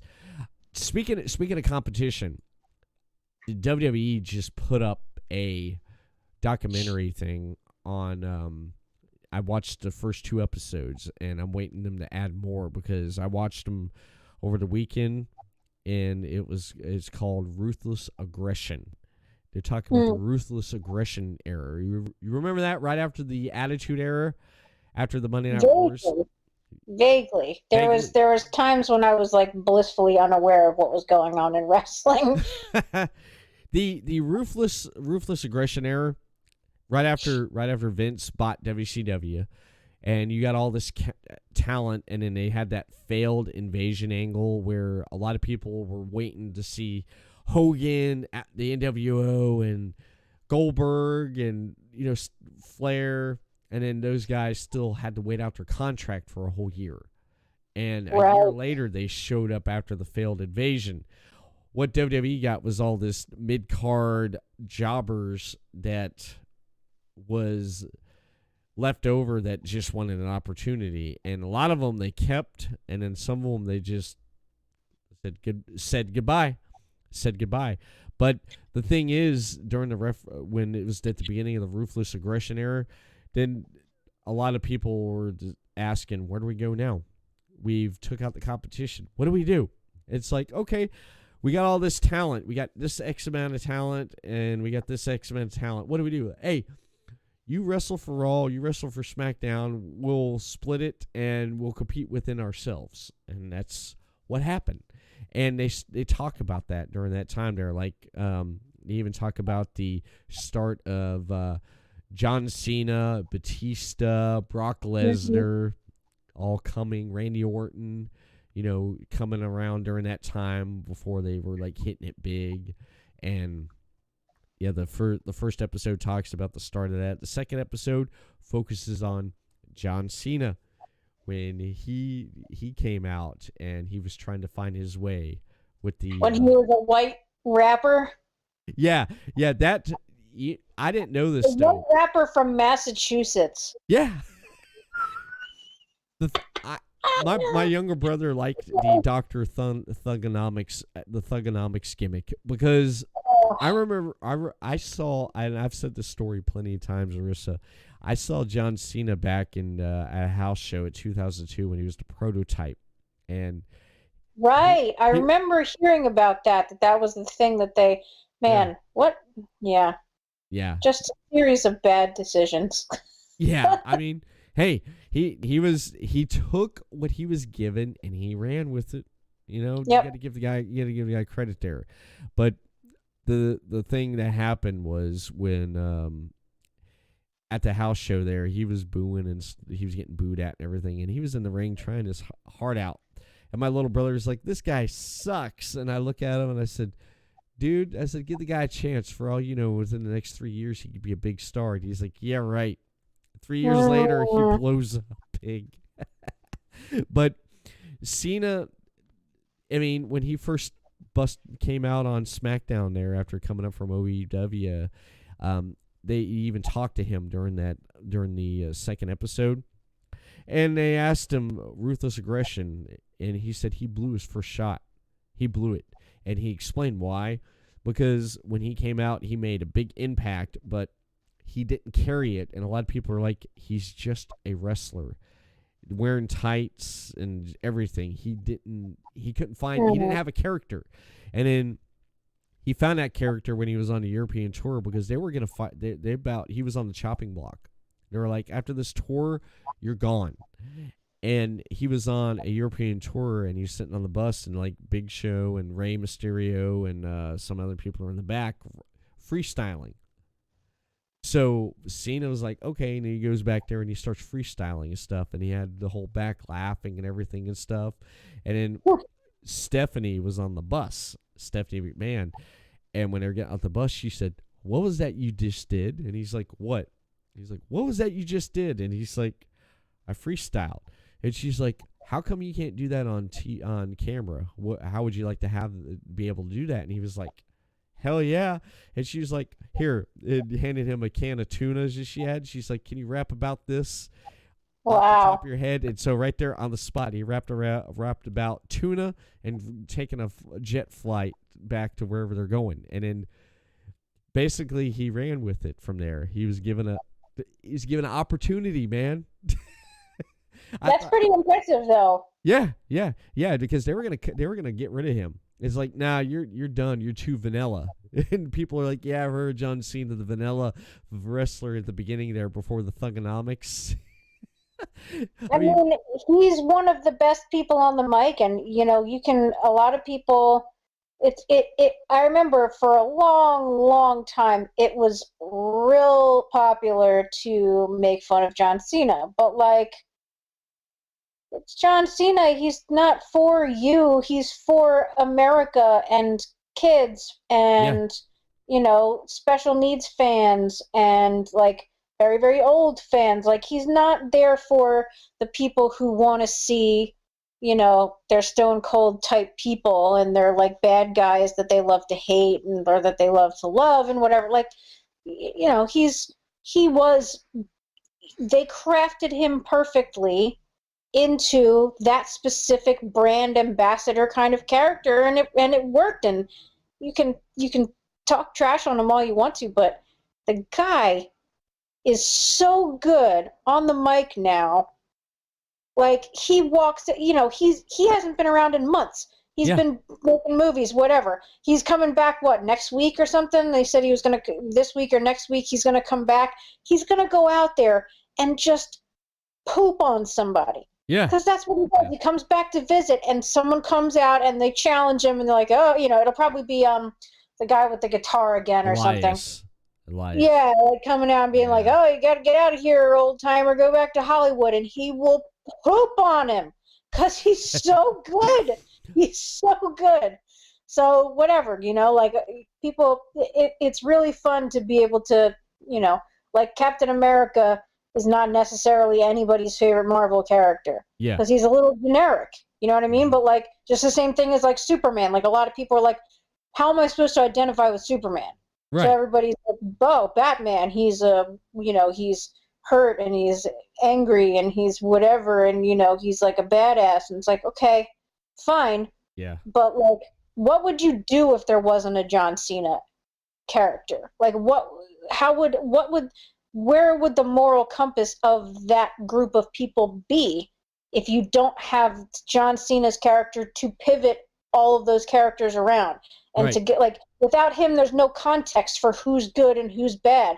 Like you reduce the product to a bunch of super extreme gestures when all you really needed was one guy to be the center.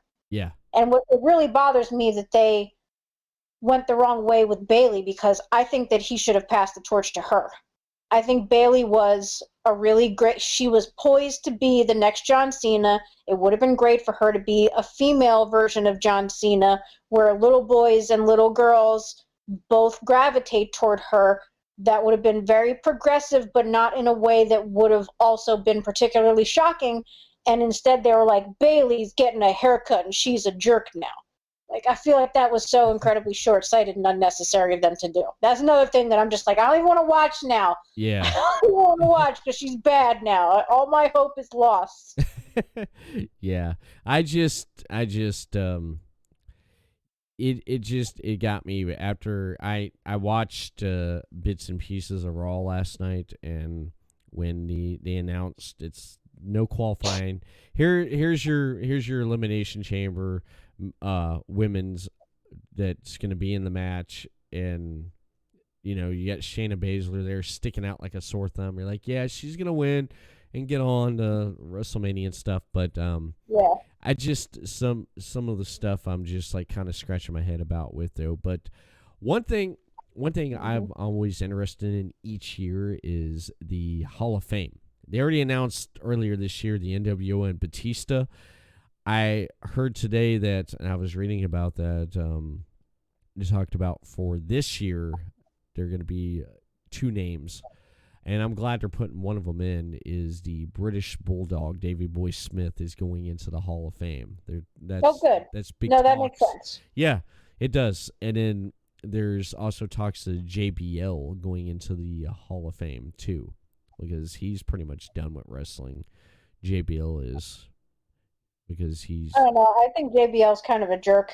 Put him, put him in there, I guess, or whatever. But like he, there was that whole thing where he was like bullying Mauro Ranallo. Yeah, So, yeah. I mean, and that's the thing too, is like, doesn't WWE have an anti-bullying campaign? Yeah. And you're going to put that guy in the Hall of Fame? You're going to put the bully in the Hall of Fame? Like, come on. But, yeah. That makes sense that they wouldn't put him in. So, of course, they're going to do the polar opposite of that, because that's what they do. Yeah. Yeah. Well, I'm glad that he's in NXT, and Triple H is like, hey, you're letting this guy go. This guy is the best thing that we've had in this company for a long time. I'll take him. So he took him. He took him, and I'm glad, because this guy can make a match, a vanilla match, sound like it's freaking like fantastic, man. He can. He puts so much emotion and raw power behind what he's calling for each match. Yep. Why? I mean, how could you go wrong with that? How could you? He's 100% committed to whatever match he's calling. He's giving it his all, and I think that's. I mean, especially because of this whole Raw and SmackDown thing, where it's like, guess what? Corey Graves, he's always the jerk now, and like, it's, I don't know. I don't honestly like want the commentators to have their own private drama that only I, as the person watching on TV, can hear. Like, it bothers me that the live event of the show and the televised version are such completely different experiences depending on which one of those if you're sat in front of your TV or if you're sat at the show. Like, you're not hearing any of that commentary. Yeah. There's this whole other little sub angle going on, and it's not particularly interesting. Like, do you want to listen to an old couple argue with each other, bickering? Yeah. Like, it's not entertaining. I don't know why they do it. Yeah. I have no idea why they're like, oh, this will be good. Hey, Corey, be a jerk off. Like, why? Yeah. Why? To me with commentary, and that's something that, like, the last time I talked to you was when on Deathmatch Russell podcast with David C. Russell. You were ring announcing, and when I looked up on your Facebook there, I seen it was commentary. I was like, what? I was like, this is great. This is great. I wanted to ask you how that happened. How did you get in from ring announcing info into commentary, and how have you found your own style and rhythm with your commentary? How did that happen? It's hard to say, just because depending on who I'm with, you when you have another person doing commentary with you, you're creating that rhythm together. It's not something that I can do singularly and be like, this is how it's going to go, unless I had a fixed agenda and I wanted to be really forceful about it for some reason or another. Uh-huh. So I started, I think the first time I did commentary was for Modern Vintage Wrestling. Okay. And I think that the owner kind of brought me in there because they were they had 3 commentators, and one of them I think had to drop out. So they had kind of an open slot anyway, and they're like, well, we don't want it to just be men's voices. That might make it a little bit difficult for people to tell who's who. Right. We need to break it up a little bit. So I think that I was brought in kind of just literally because my voice sounds different. And it's like, well, let's just see how this goes. And the two guys, Matt Mengel and Josh Chernoff, they have known each other for like 15 years or something. They've been talking to each other and, bickering and trading barbs and jabs and stuff for a very long time. So it's a little hard for me to get a word in edgewise, but they're very, it's not like a, don't let her say anything kind of thing. It's just they have their own rhythm. Right. Right. So I did get like a couple whatever clips in or something, and then I ended up doing it for WSU. I don't remember how that happened. I kind of was just like, hey, do you want someone to talk to you? And so I started doing commentary. And then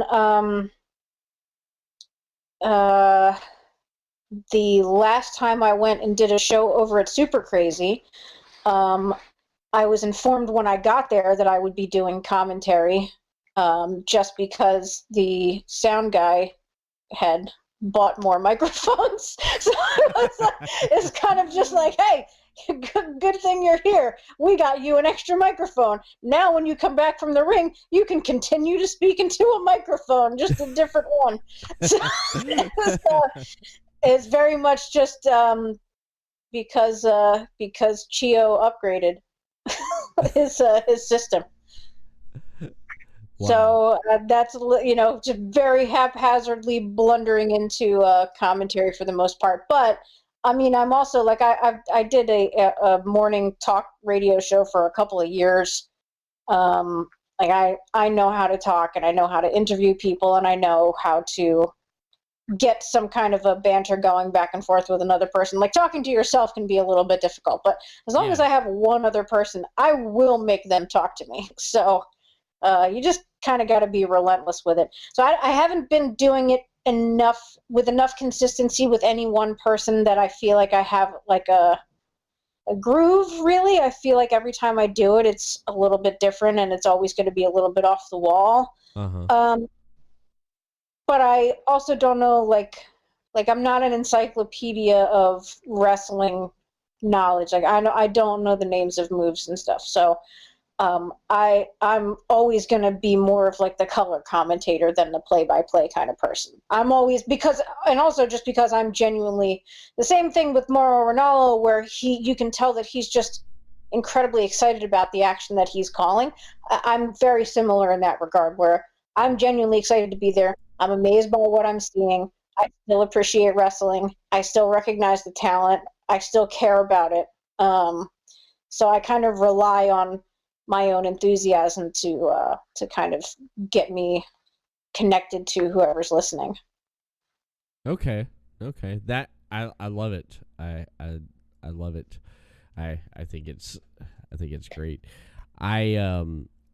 Yeah, because you gotta have that person, and yeah, just depending on who's with you, of course, and you just it's commentary. I enjoy that part when I'm watching, depending on what I'm watching and stuff. NXT commentary, I love Mauro Ranallo. I love that stuff. With Raw, when they brought in Tom Phillips, I think Tom Phillips is great. He's doing commentary. You got Tom Phillips, Jerry Lawler, and I believe Brian Saxton. I liked Tom Phillips and Brian Saxton. I thought they did really good together.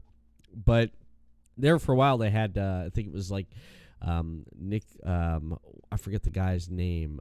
He was doing commentary on 205 Live. They brought him in on Raw, and I just didn't feel it was right. They moved Tom Phillips over to NXT UK, and he was doing commentary at Nigel McGuinness there. I'm like, really? I was like, why is not Tom Phillips on Monday Night Raw? I want to hear him. He should be the guy taking Michael Cole's spot, because Michael Cole and Corey Graves is now just doing on SmackDown because Fox wanted Cole and Graves. They got him. Right. Okay, what do we do with Raw now?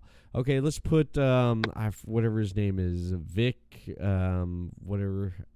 In. I don't remember. It just didn't feel right. And when they moved Tom Phillips in, I was like, good choice, because he is good in that role there. He is good in that role. I like him better than Michael Cole, I hate to say, because Michael Cole at the times, it's just, Michael Cole has just gotten to me with some of the stuff he says. And then Corey, it feels like to me, he's trying too hard. And then, of course, I can understand when you got someone yelling in your ear, it gets a little bit bad when you're trying to get something across. But my favorite commentary teams would have to be Gorilla Monsoon and Bobby Heenan, and then Gorilla Monsoon with Jesse Ventura back in the 80s. And then in the 90s, JR and Jerry Lawler. Those are my favorite commentary teams right there. See, I can't handle Jerry Lawler. He drives me up the wall, man. I hate the sound of his voice. I hate that he's constantly gearing up to make the worst possible jokes. Like, I remember watching a show, and he was about to make, like, an inappropriate, like, cringeworthy joke about, like, oh, I want to marry her or something, which, like, don't talk about a female wrestler and say you want to marry her. You're essentially being like, she's not a wrestler. She is just a woman I wish I was having sex with. Like, that's what you mean when you say, oh, she's a knockout. Oh, I'd like to marry her or whatever. Like, that's what you're actually saying. Like, you're detracting from the fact that she's a performing athlete. You know what I mean? Yeah. And he was, like, trying to make this joke. Somebody interrupted him, and then he, like, went back and, like, reset it up so he could finish telling the joke. It's like, bro, you were stopped. You were stopped. Like, oh, he drives me crazy. I'm sure he used to be good, but now he's kind of just, like, he shouldn't be. Certain people shouldn't be allowed to talk anymore. Jerry Lawler is one of them, in my opinion. I don't know. He grates on me. He's like my commentary Jared Leto. Like he's that guy to me. Yeah. I'm sure he's a lovely person. I don't know. I've never met him. I'm sure he's a swell guy. I very much appreciated the whole thing that he did back in the day with Andy Kaufman, and how they kind of brought wrestling out onto like the world stage, and we're like, oh, what is it? Is it real? Is it not real? What's going on? Like, I think that was really cool, and he was a good sport about that. I don't ever want to hear him on commentary, and I don't ever want to see him wearing his like Ed Hardy shirts. like you're 30 years too old to be wearing those shirts. Like, don't wear a t-shirt on TV. Don't wear a t-shirt on TV. You're on TV. Put on a suit. Come on. Put on a shirt with buttons on it. Come on. Don't work for the team and buy a button-down shirt. Dear God.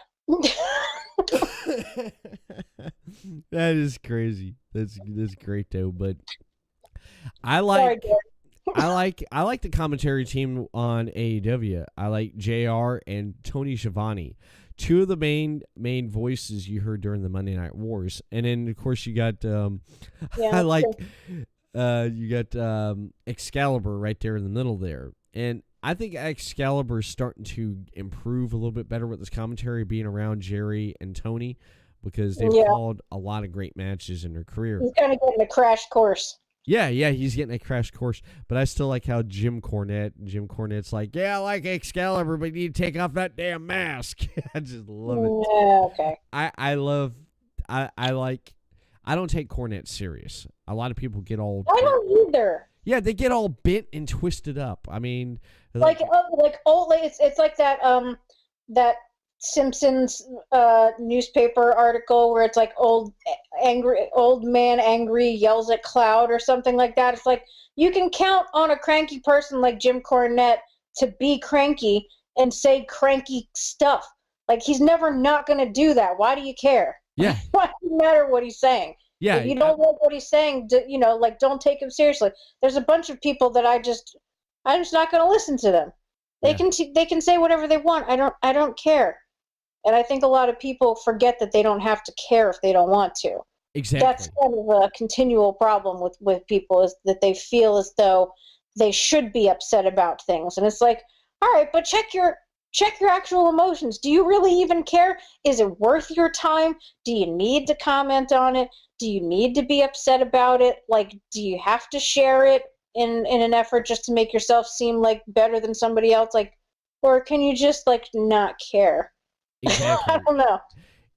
I get it. Yeah, just don't. He brings heat on himself, and I believe he does that on purpose.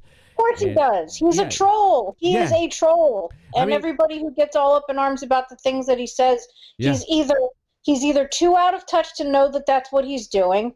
Like, he's either too out of touch to know that he's being kind of a douche, or he's trying to get a rise out of people so that he will remain in the conversation.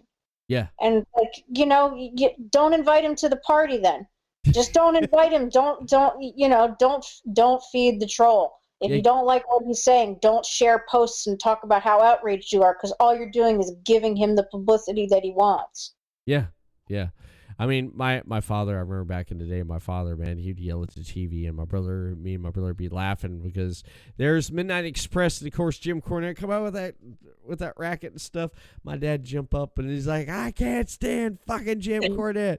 I want to take that tennis racket, and I'm going to shove it up his ass. He just... But that's the mark of a great heel. Yeah. He's doing exactly what he needed to do. But some people don't remember that in real life you don't have to be a face or a heel. You get to have the full spectrum of the human experience and be, an actual genuine human being. And I think that Jim Cornette has relied so long on being that outspoken guy that the personality he used to play has supplanted his actual personality, and now he's just this grumpy pain in the ass. Which is fine. Right. Go be a grumpy pain. I have a bunch of, everybody's got an uncle like Jim Cornette. Exactly. Everybody's got that uncle who you get a couple drinks in him, and he's absolutely a pain in the ass. But you know what? You just let him tire himself out. Right. Exactly. Exactly. Okay. All right, Uncle Jim. Okay, Uncle Jim. Whatever you say, Uncle Jim. That's how you deal with that.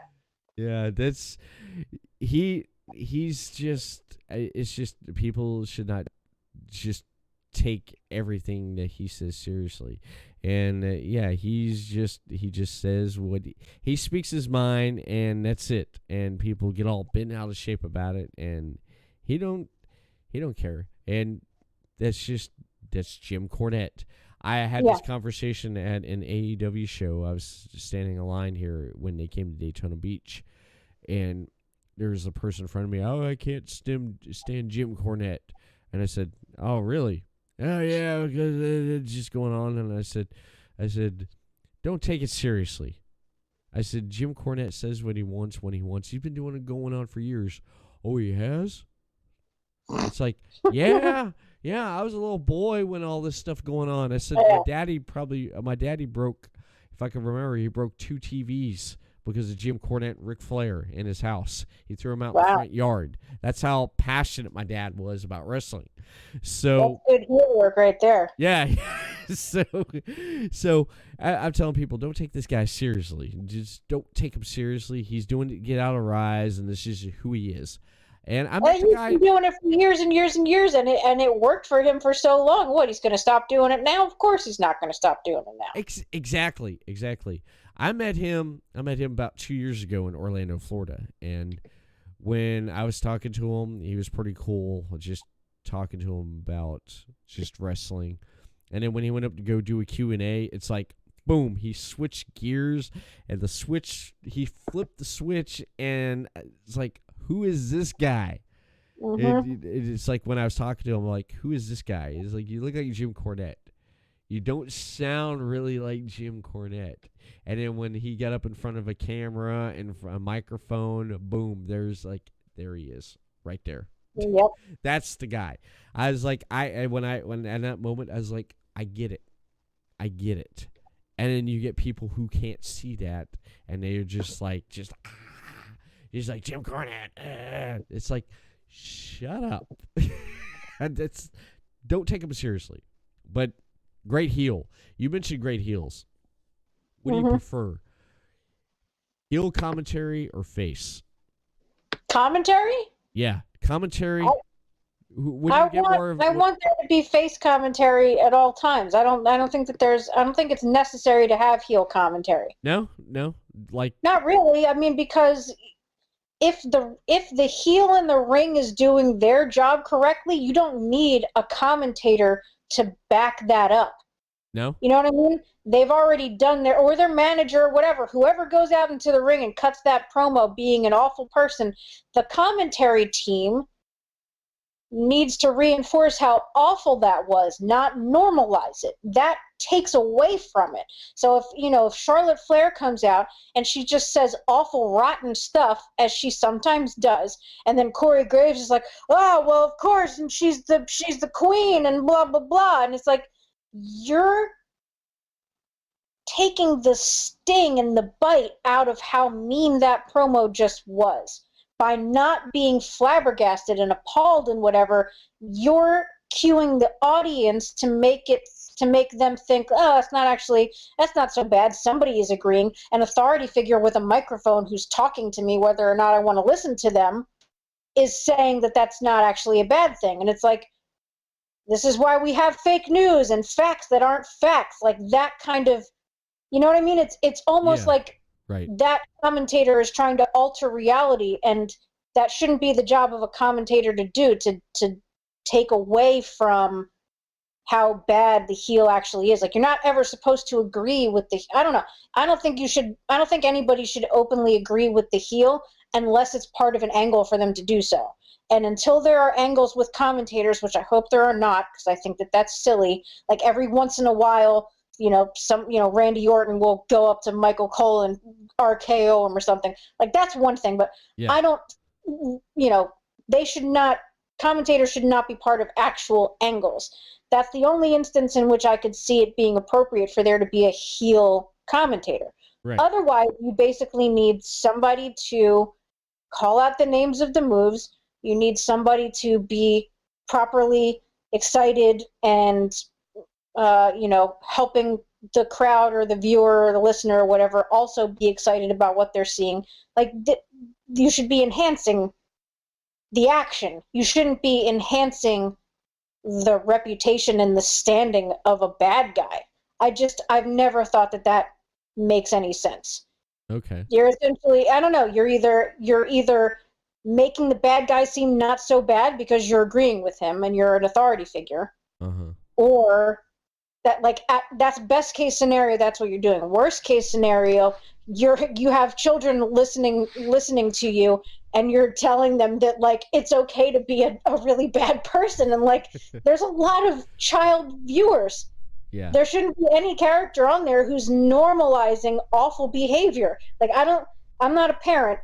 If I were a parent and I had kids old enough that they were watching wrestling and they're constantly listening to Corey Graves talk about how great the bad guy is, like I wouldn't want my children thinking that like Seth Rollins is a nice guy or a good, you know what I mean? Like, because that's not reality. That's not the lesson that's being taught.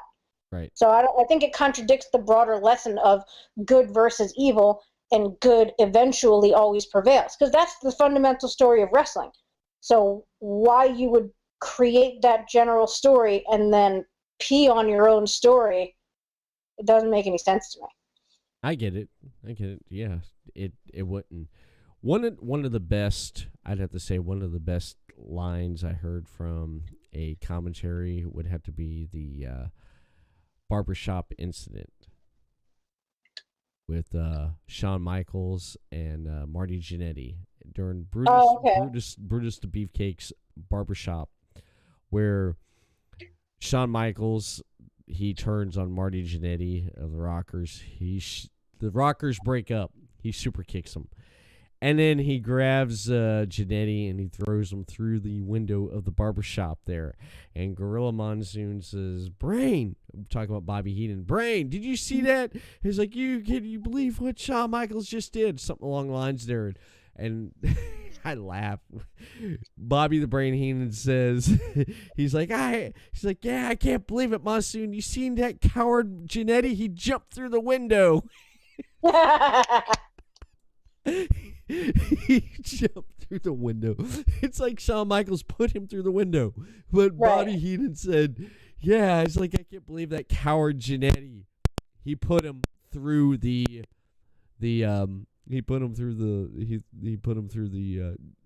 just jumped through the window instead of Shawn Michaels." I mean, I'm not saying that heel commentary is not entertaining. Sometimes it absolutely is. Like in an instant. For that instant right there, I just laugh my butt off of every time I hear that. I think it's great. I love it. I love it though. But your commentary and ring announcing, I mentioned earlier, watching the highlight of your ring announcing. I love it. And one thing I noticed out of that video that I watched was you getting to announce to the ring a legend like Greg the Hammer Valentine, Tito Santana. I thought that was great. I'm like, wow. How often can you say a person gets to announce a legend, like a couple legends like that, to the ring? I thought, and they are like by far the nicest people, because they've been around for so long that they've probably gone through the cycles of like getting too famous to the point where they're not comfortable, and then like eventually that fame dies down and maybe there's like some bitterness there, and then and then they get built back up over time because people remember the contributions that they made. So like they've gone through such emotional journeys to get to the point where they are, that like by the time I'm blessed enough to be able to announce them in the ring, they're rock solid and steady and just enjoying the experience now. And that's really great to see. It's like people like that, it's almost like wrestling sometimes does have a happily ever after. Sometimes there are tragedies and people taken away from us too soon, and that's really unfortunate, and unfortunately it's also all too common. But for some people there is kind of like a light at the end of that tunnel where they can kind of come out the other side and be able to continue to go around and see all the fans who still love and admire and appreciate them. Exactly. One thing I'd like to ask you is any advice for someone who's starting out doing commentary and ring announcing. What advice would you give someone? I think it's important, if you're an actual serious wrestling fan, and you care enough about it that you want to do some kind of, either commentary or ring announcing or whatever, I think that you gotta try to get involved with your local wrestling organization.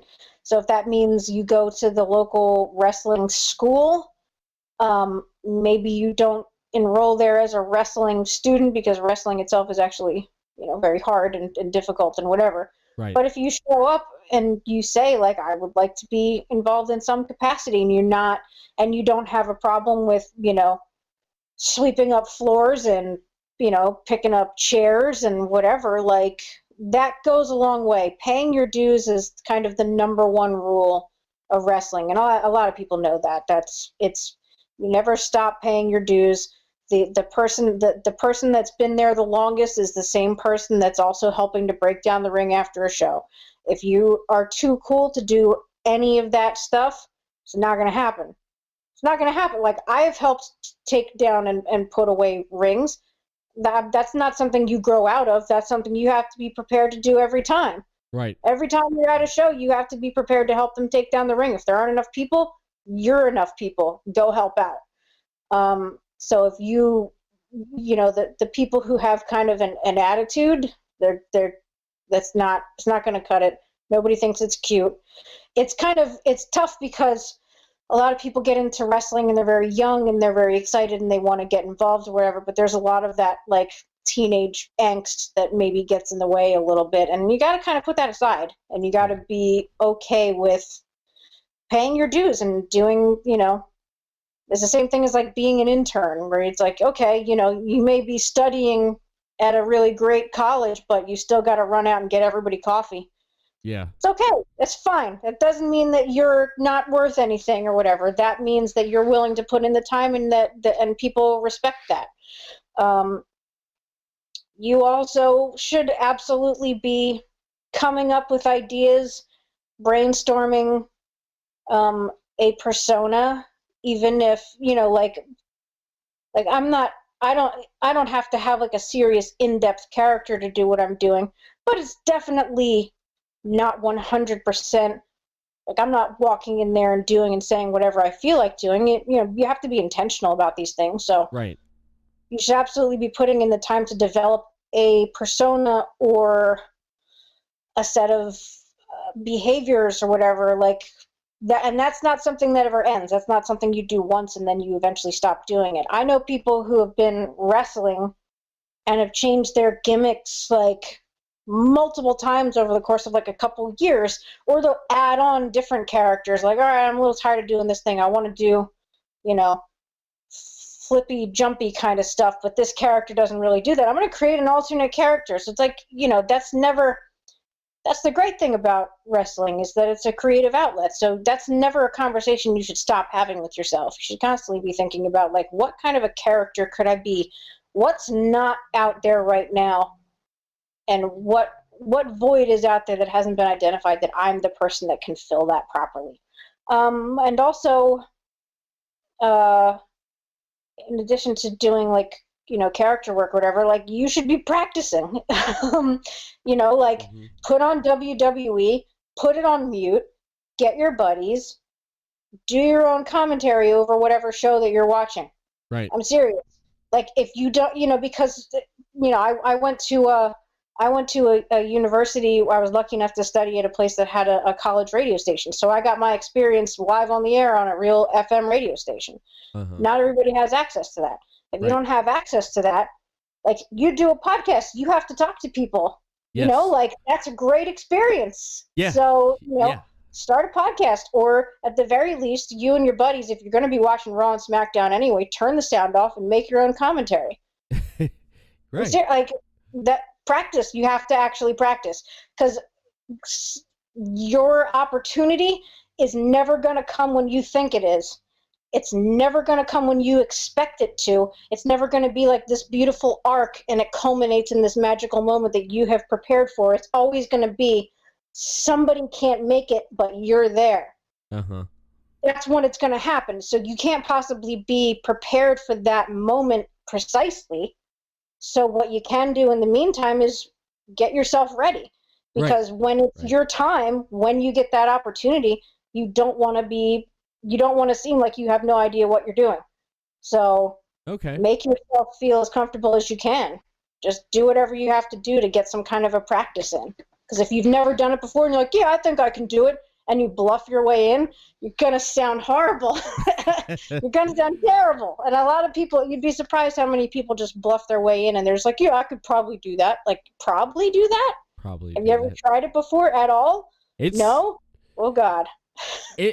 I actually sat down and tried to do it one time, and it's not easy. It takes practice. Just like you said here, doing a podcast. If you listen to me when I first started out 3 years ago, I sounded like a deer in headlights. As time went on and progressed, everything got better. I got to the point to where I've actually done some interviews where I already know what I'm going to say up here, and I execute it, and then just add to the conversation when needed, and let them discuss and answer what I ask, and then they let me ask the questions, and it worked out great. No notes or no nothing. And I did that one night with a guest interview with I forgot who it was off the top of my head. I would have to go back and I'd be like, yeah, I remember that. No notes, and you wouldn't have known it.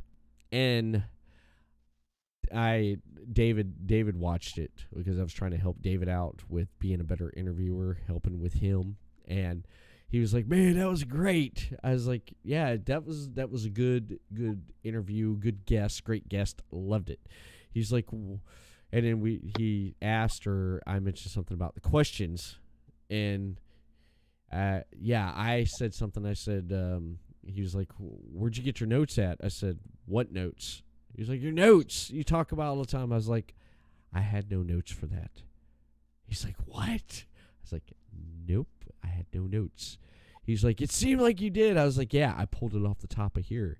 "How'd you do that?" I said, I've been doing this since 2014. So after a while, after the last few years, you pick up a lot of things. And I said, you know what helps me out? Like you said, like for doing commentary, watching, listening to people, listening to a lot of podcasts, picking out different ones that stick out to me. I like how they talk. I like their style. I'm going to take some of this. I like this one. I like how they announce and deliver the questions and the reactions and everything. I'm going to take that. And you just throw it together. You throw it together on your own. You learn how to talk. It's like stuttering all the time. That was just bad. Starting out back when I first started out. I asked a question. Those are hard habits to break. Just saying, the habits I've broke a lot in the last few years is saying, I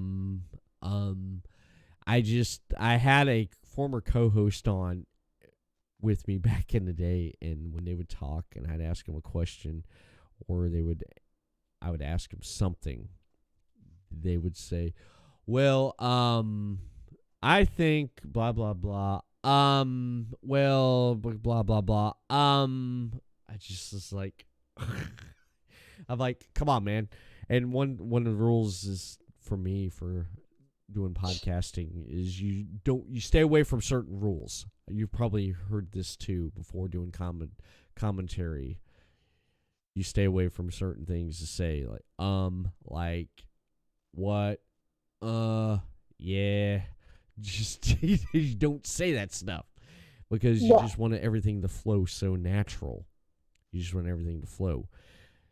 With podcasting, if I'm going to sit there and say, well, before I'm trying to think of something to ask you, I'm not going to sit there and go, well, I hate that. I've heard podcasts and episodes where they sit there and drag out one word. It's just, I just want to say, just cut it off right there. Just cut but you know what? It's hard because it is. It is. Some people are not paying that much attention and they're just kind of winging it. And it's like, it's not for me to say what any one person's threshold should be for when they feel it's appropriate to wing it. Yeah. But winging it to me feels like know the rules before you break them. And a lot of people don't bother to really learn the rules, and it kind of you can tell. Like I can tell the people who've been doing it for a long time and the people who haven't. And some people have a little bit more of like a raw, intuitive feel for it. Some people are just better at talking to other people. That doesn't necessarily mean that they don't have those bad habits, but they can kind of just power through them, and they feel comfortable. Right. But either way, like it's not as though like there's no real excuse to continue having bad habits and not be working on them. Like no one's going to be perfect the first time they do anything, of course. Right. But like even if you're not going to a communication program at a 4-year college, you can go online and buy like a Udemy course or like Khan Academy or any of the like Coursera. There's a bunch of online learning things now. You can wait until they're having a deal, buy a class for like $10, learn how to be a broadcaster. It's like it's not as though there are not resources out there for people. Exactly.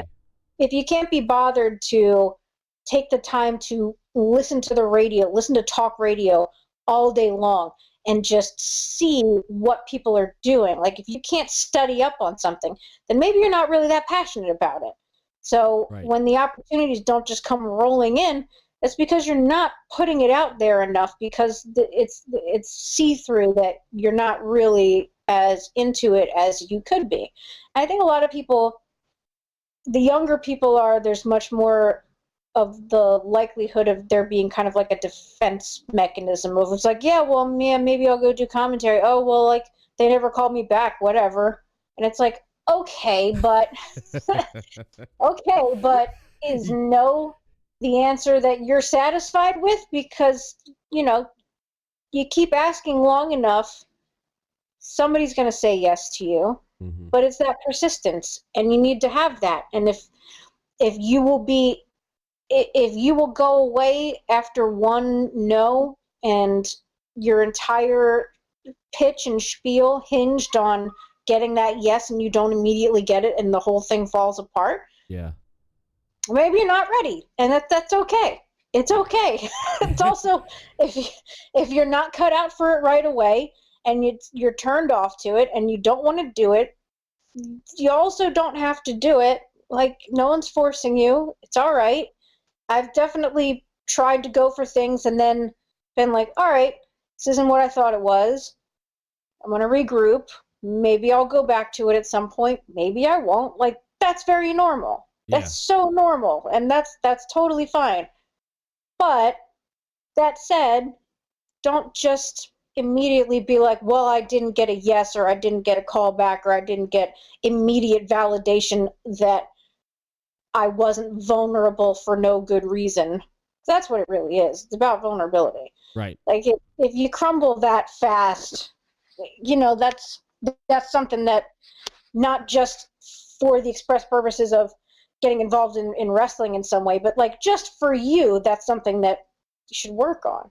Mm-hmm. Like you don't want to be that kind of person who just hears no one time and then slinks off to a corner and mopes around. Like no one wants to be that person. And I think if more people recognized their own behaviors and why maybe they kind of make those knee-jerk reactions, people would be able to overcome that stuff easier. Mm-hmm. They're lucky, though. Generation Z, all the young people coming up now, because I'm officially not the youngest generation anymore. Yeah. They seem to be very much more in touch with their feelings and very much more able to recognize their own anxieties and things like that. And I think, honestly, that's going to help them out tremendously. Because my generation, it took years and years of denial, and then all at once, all of a sudden, everybody kind of realized that they should be in therapy. These kids coming up now, they're already in therapy. They got a leg up on everybody else. Right. Exactly. Now, therapy's healthy. Therapy is. I had to go through some therapy a few years ago after the loss of my mother-in-law and after I lost my son. I had to go God. through. Yeah, it was bad. 2016. It was a bad year with everything that went on with my family. With January 1st, 2016. Me and my wife lost her mother. I lost my mother-in-law, and we lost our son on the same day. Oh my God. Yeah. That. How are you not still in therapy? I pushed through it. I pushed through it, man. Me and my wife embraced each other, and instead of having it driving us apart, it brought us closer. And with it bringing us closer, we did go to therapy there for a while, and it did help out. It did help out talking to someone about everything going through and stuff, like how losing loved ones like that. It was just, I mean, yeah, it was bad. I mean, when I mention it to anyone, they say, "How the hell are you still, functioning and going through that?" I said, Yeah. "I don't know. We just take one day at a time." I did hit the alcohol really hard there for a while after I lost my son and mother-in-law. I felt like I hit rock bottom. I hit and I just drank and drank and drank, and I finally woke up one morning and I'm like, I don't want to be drunk no more. I want to live. I want to live.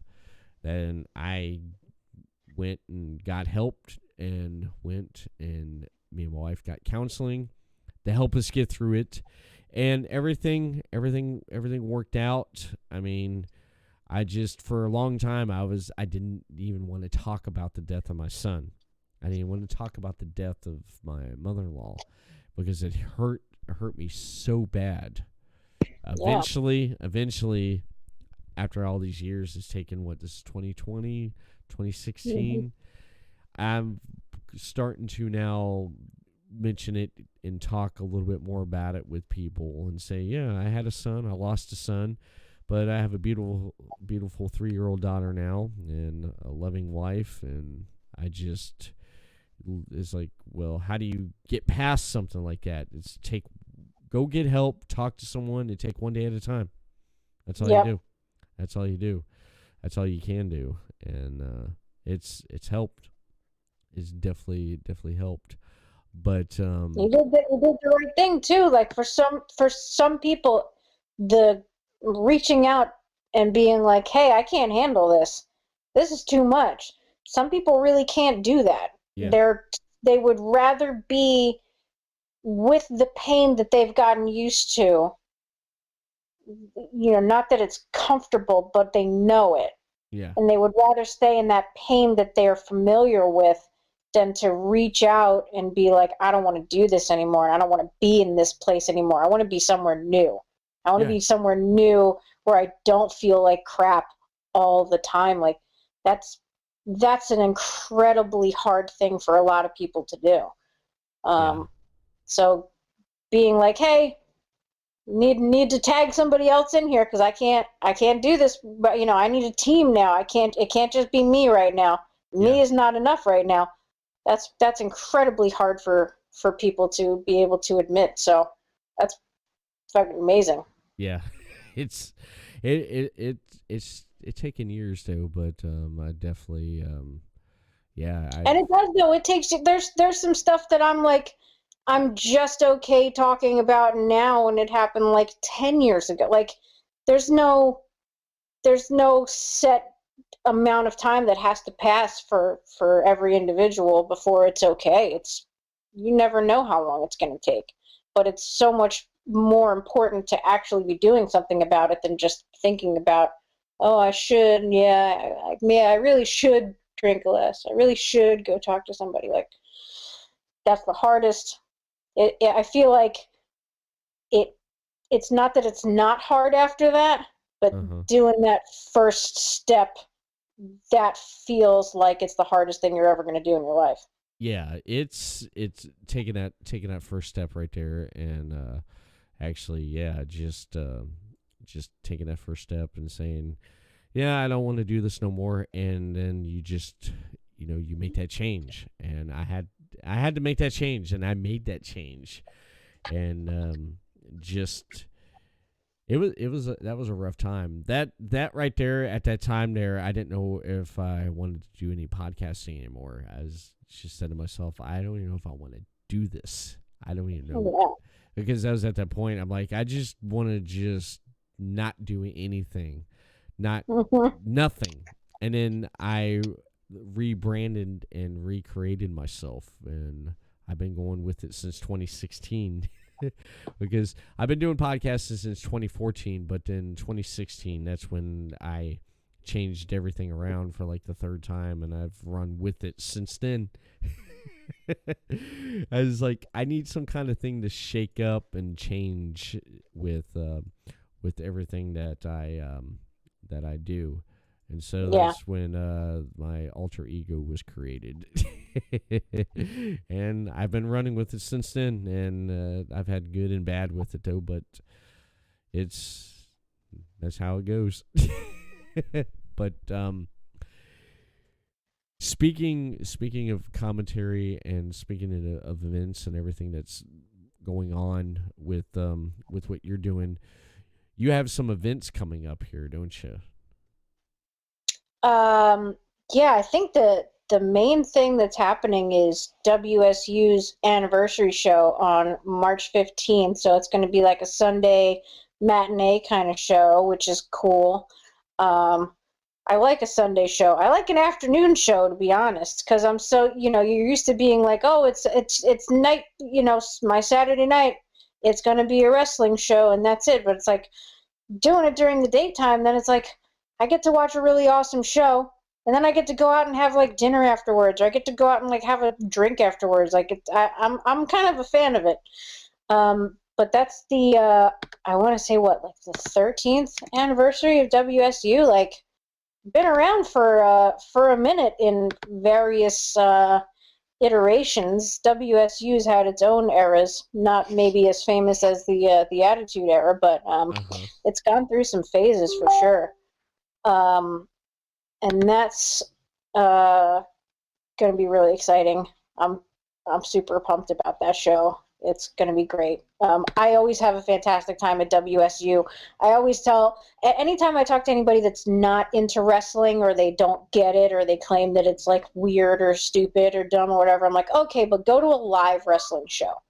And then for people who know about wrestling but have never been to a women's wrestling show, I'm like, okay, but go to a women's only show. Go, and go to any kind of wrestling that you come across that's not just like a straight up bro kind of wrestling organization. Like, anybody that's doing something different and interesting, like you owe it to yourself as a fan of wrestling to kind of check it out. Because, oh my God, my home device is talking to me. There's so much wrestling out there, and so it's going in so many different amazing directions. There's forms of wrestling out there that, like, if you've never seen it live, how do you know if you like it or not? So Right. I think women's wrestling is different in a good way, not in like a it's better than. It's kind of it's its own thing, and I think it's pretty rad. So that's going to be in Voorhees at the Colossal Sports Academy, which is a big, crazy building. And they're going to rock it. I'm really excited about it. I'm like really super jazzed about it. It's going to be great. Titles are on the line. Spirit Championship is on the line. World Championship is on the line. Tasha Steeles was there at the last show. She's coming back, which I'm really excited about, going up against Brittany Blake, who's the champion. Davian, I believe, is the current Spirit champion at WSU. Her title is also on the line. Mm-hmm. She's always amazing. So, yeah, there's other shows, but I'm not allowed to say other shows yet. But they will be revealed in the coming weeks. So okay, that's fine. That's fine. Just we'll have to check out your check out your social media right there. But I have it up right here on your screen right here. The WSU proudly presents the 13th anniversary, Sunday, March 15, 2020, at the Colossal Sports Academy at the Coliseum on 333 Preston Avenue in Voorhees, New Jersey. Bell time at 4 p.m. And the cool thing about this is I don't have to be up there because Daytona and New Jersey, that's kind of a long way. I can watch it on the Fight TV. I can watch it right on there. It's going to be streaming live on Fight TV, which is great. And I have that app. Yay, Fight TV. So I love it. I love it. I definitely do love it. And I want to give a shout out to Christopher Casey for following Podcast C Network on Twitch. I want to give a shout out to our new follower there on Podcast C Network, twitch.tv. Thank you so much for following. It just popped up on there. So I was like, yeah. Nice. So that's always cool to have a new follower. But I want to thank you for coming on, man. We talked about everything because the last time, again, when we talked on David's show off air, you said, yeah, I like to come on, we come on your podcast, just talk. I just like just talking about everything and anything. And I said, yeah, I'll keep that in mind. And that's what we did tonight. And I love it. We did. We went unexpected places. Yes, we did. I loved it. And before we do close out, I do want to ask, where can people find you on social media at? I'm on the internet. I'm on Twitter at Risa Pappas. I'm on Facebook. I'm looking at the URL now because I said it forever ago and didn't remember it. I'm on Facebook.com/Risa Pappas, ring announcer, all one word. On Instagram at Risa Pappas. Don't follow me there unless you want to see 100,000 pictures of my cat. I can't help it. And I have a website, risapappas.com. I do a lot of work. My general side hustles are I do audiobooks for audible.com, and I also do just general copying and content editing. So anything that people write that they want a second set of eyes on, I actually do that on a contract basis. So if there are writers out there, if you've written your opus and you need a second opinion on it, risapappas.com is where you go. Nice.